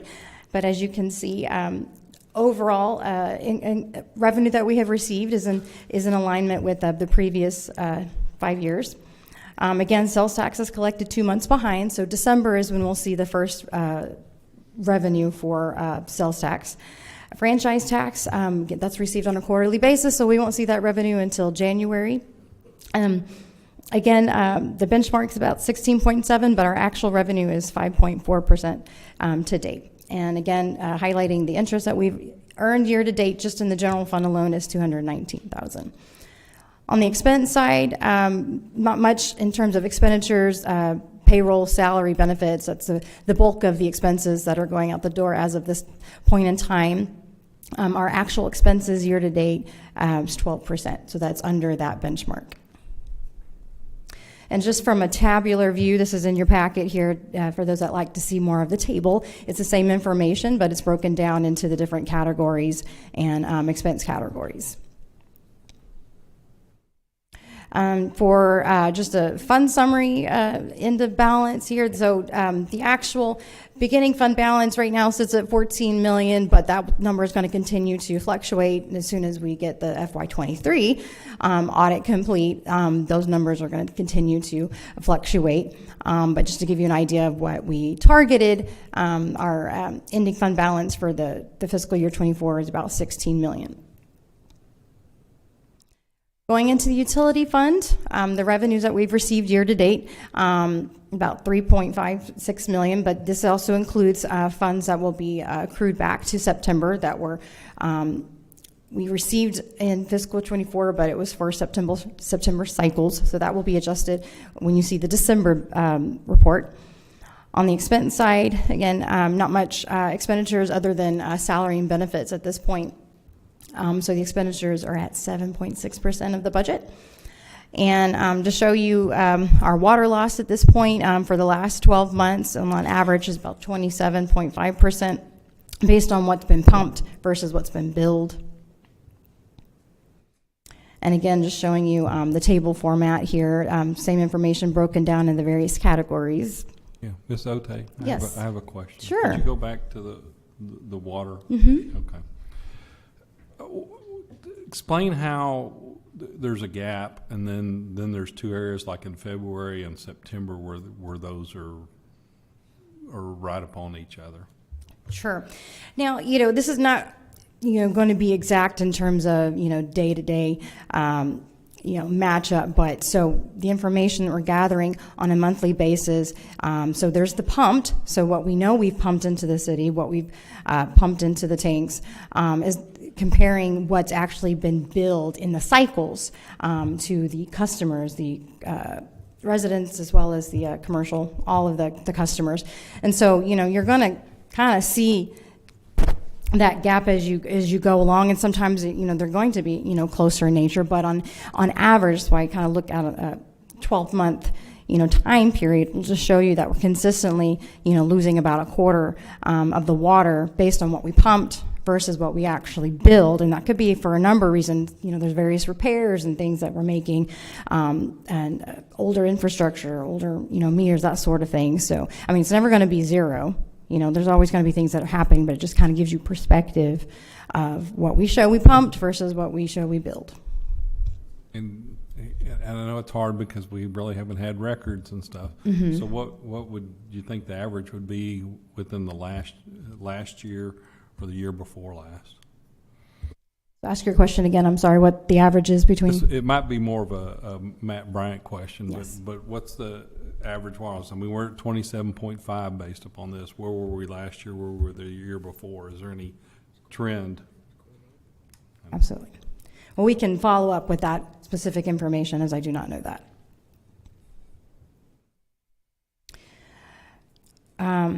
So again, on utility fund, we're doing pretty good with keeping up with our target fund balance.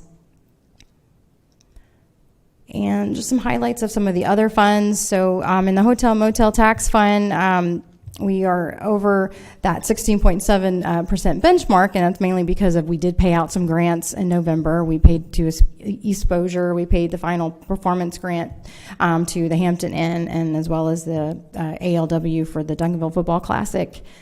On the comprehensive liability insurance, we did make the October premium, so we pay that up front. So most of the expenses you'll see right at the beginning of the year. For fleet replacement, we've expended 50% of the budget at this point. We purchased 7 police Tahoes and an ambulance.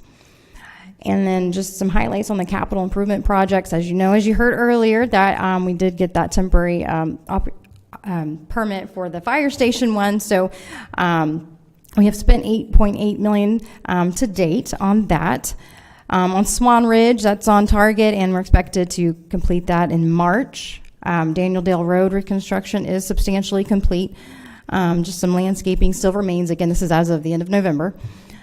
And then highlighting Cherry Street, Center Street Alley, that'll be completed in the spring. Excuse me for interrupting. I saw that Ms. Colton has come forward. I think she may have an answer to Mr. McBurnett's question. Oh, okay, perfect. Yeah. Yes. Good evening, Jacqueline Colton, Interim Director of Public Works. There was a question raised regarding the average water loss. Currently, it's around 20%.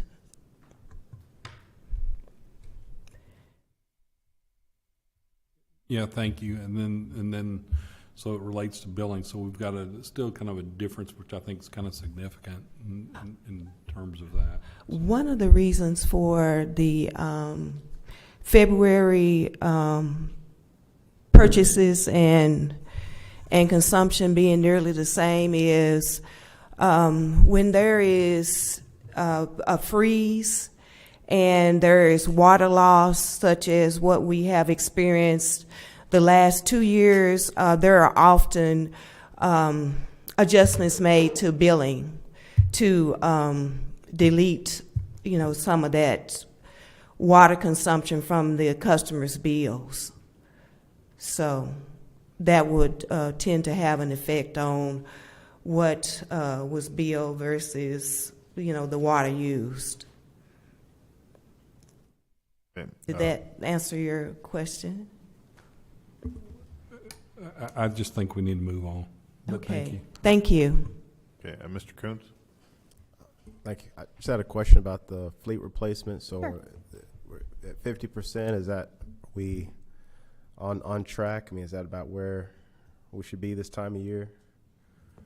For something like fleet replacement, that can vary depending on obviously when the orders are made and when, we pay the invoices and that sort of thing. So that one is not going to be completely smooth throughout the year. So it just, again, it depends on what's being replaced, when it's being replaced, and then when we actually pay the bill. So it can vary. Because I know we've had quite a few purchases and emergency purchases. We got some coming down the pipeline, and so I didn't know if we were getting beyond, what we budgeted for around, as far as our schedule for the year. So Absolutely. We are being more aggressive trying to get those replaced at a quicker pace. So yes, obviously those expenses, and if we have to bring it back to you, we do have the fund, that's been sitting in the fleet replacement fund for things that hadn't been, done on the timely basis. So we have the funding. all right. Thank you.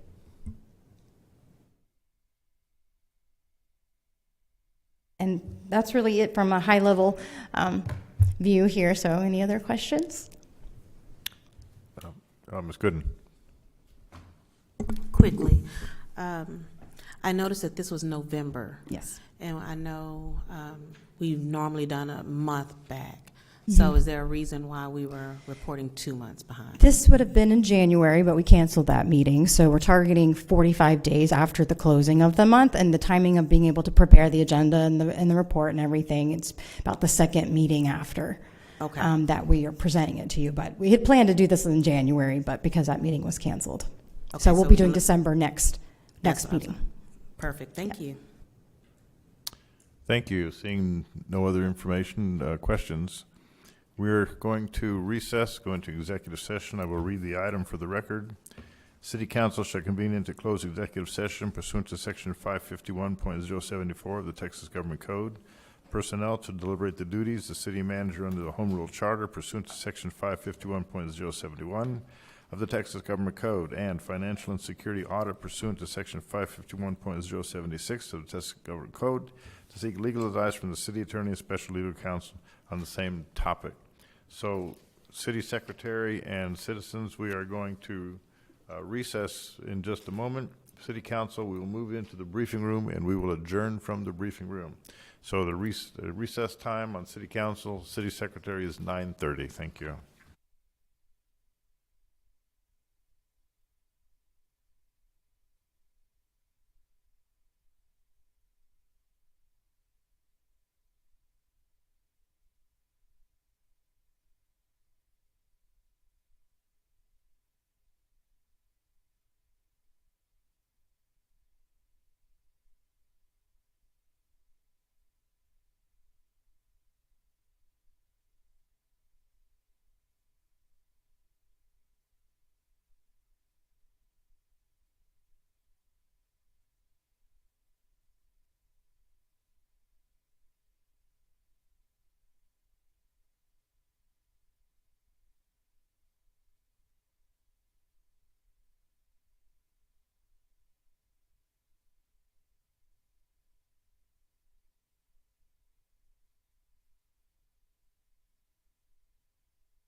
Officer for the Duncanville Police Department. Today I'm here to let you know what each permitted solicitor must wear if they're coming to your door.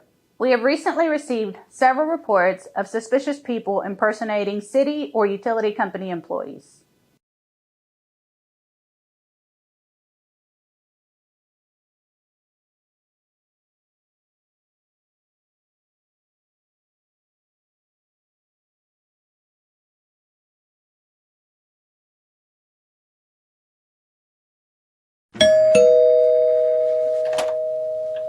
Hi, I'm here with Encore.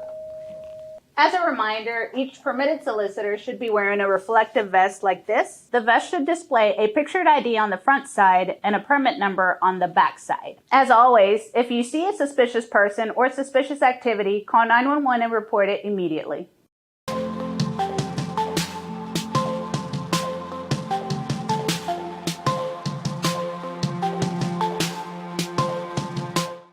My name is Talia Lopez. I'm the crime victim advocate for Duncanville Police Department.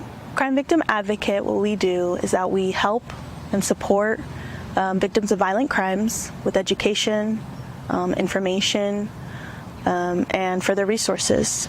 I work with a lot of domestic violence victims and their families. I provide support as well as resources. That includes the Women's Shelter, Genesis Women's Shelter, the Family Place, that's shelter for men, women, and children. Counseling support, because that's really important. Trauma Support Services of North Texas, as well as the Victim Intervention Program by Parkland. They provide those services, as well as immigration. I do assist with the U visa process, as well as Mosaic services. So there's an array of resources and services for victims that are experiencing domestic violence. Victims can contact me through my direct office line. That is 972-707-3832. They can always give me a call. I receive text messages as well, but I'm here to give them support and information.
The National Weather Service just issued a tornado warning. We've got to go shelter in place. When sheltering in place, whether at home, at work, or in public, you always want to shelter inside. Never shelter outdoors. When sheltering in place, there might be an area with a sign that says shelter area. That means that this area is safe for you to shelter from a tornado. Shelter in a room that is most interior to the building, meaning that there are no windows in the room and none of the walls touch the outside. Once you're in this room, you want to stay here until the tornado threat has passed completely. In order to be extra safe once in your shelter room, the best thing to do is to get low to the ground. So crouch down on the floor. If you're in the bathroom, the best thing to do is get in the bathtub. Once you're crouched down on the floor, you want to be sure to protect your head. So cover it with your arms. If you brought a pillow with you, if you brought a helmet with you, keep your head protected. You also want to have your cell phone with you so that you can keep track on the radar or through emergency alert so that you're sure once the threat has passed.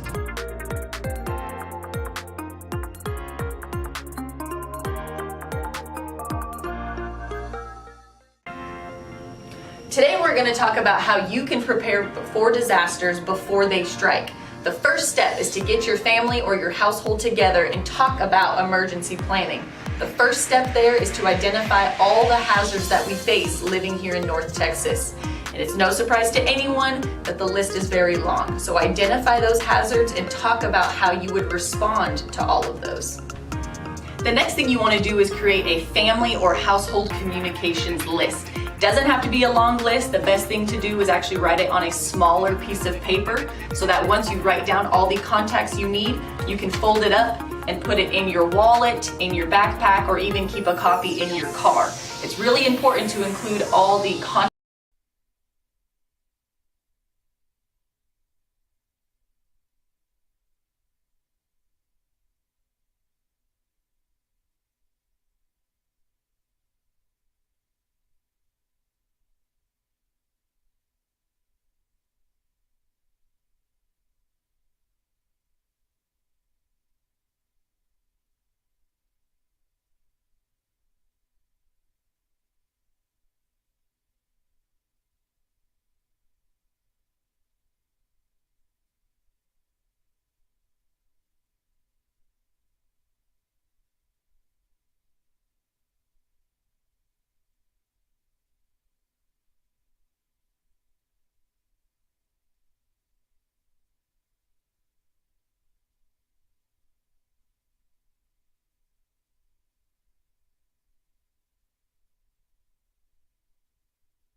So.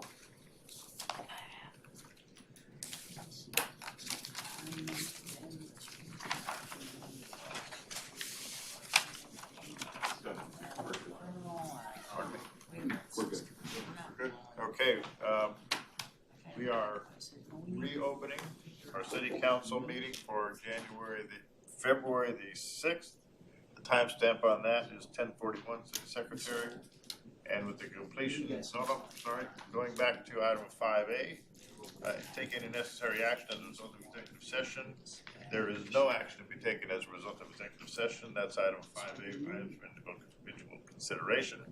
Therefore, with the completion of all our business on the agenda for this evening, the City Council of the City of Duncanville is hereby adjourned. Timestamp is 10:41. Thank you.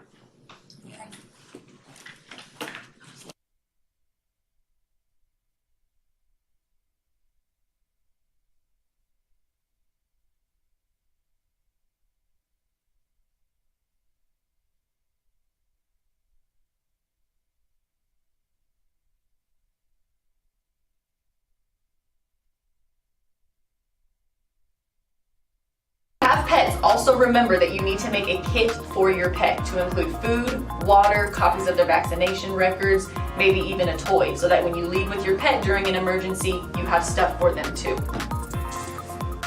North Texas is the most disaster-prone area in the United States, and I don't say that to scare you, but I say that to say that you need to prepare before disaster strikes. So follow all the steps we talked about today, and you'll be more prepared for the next one.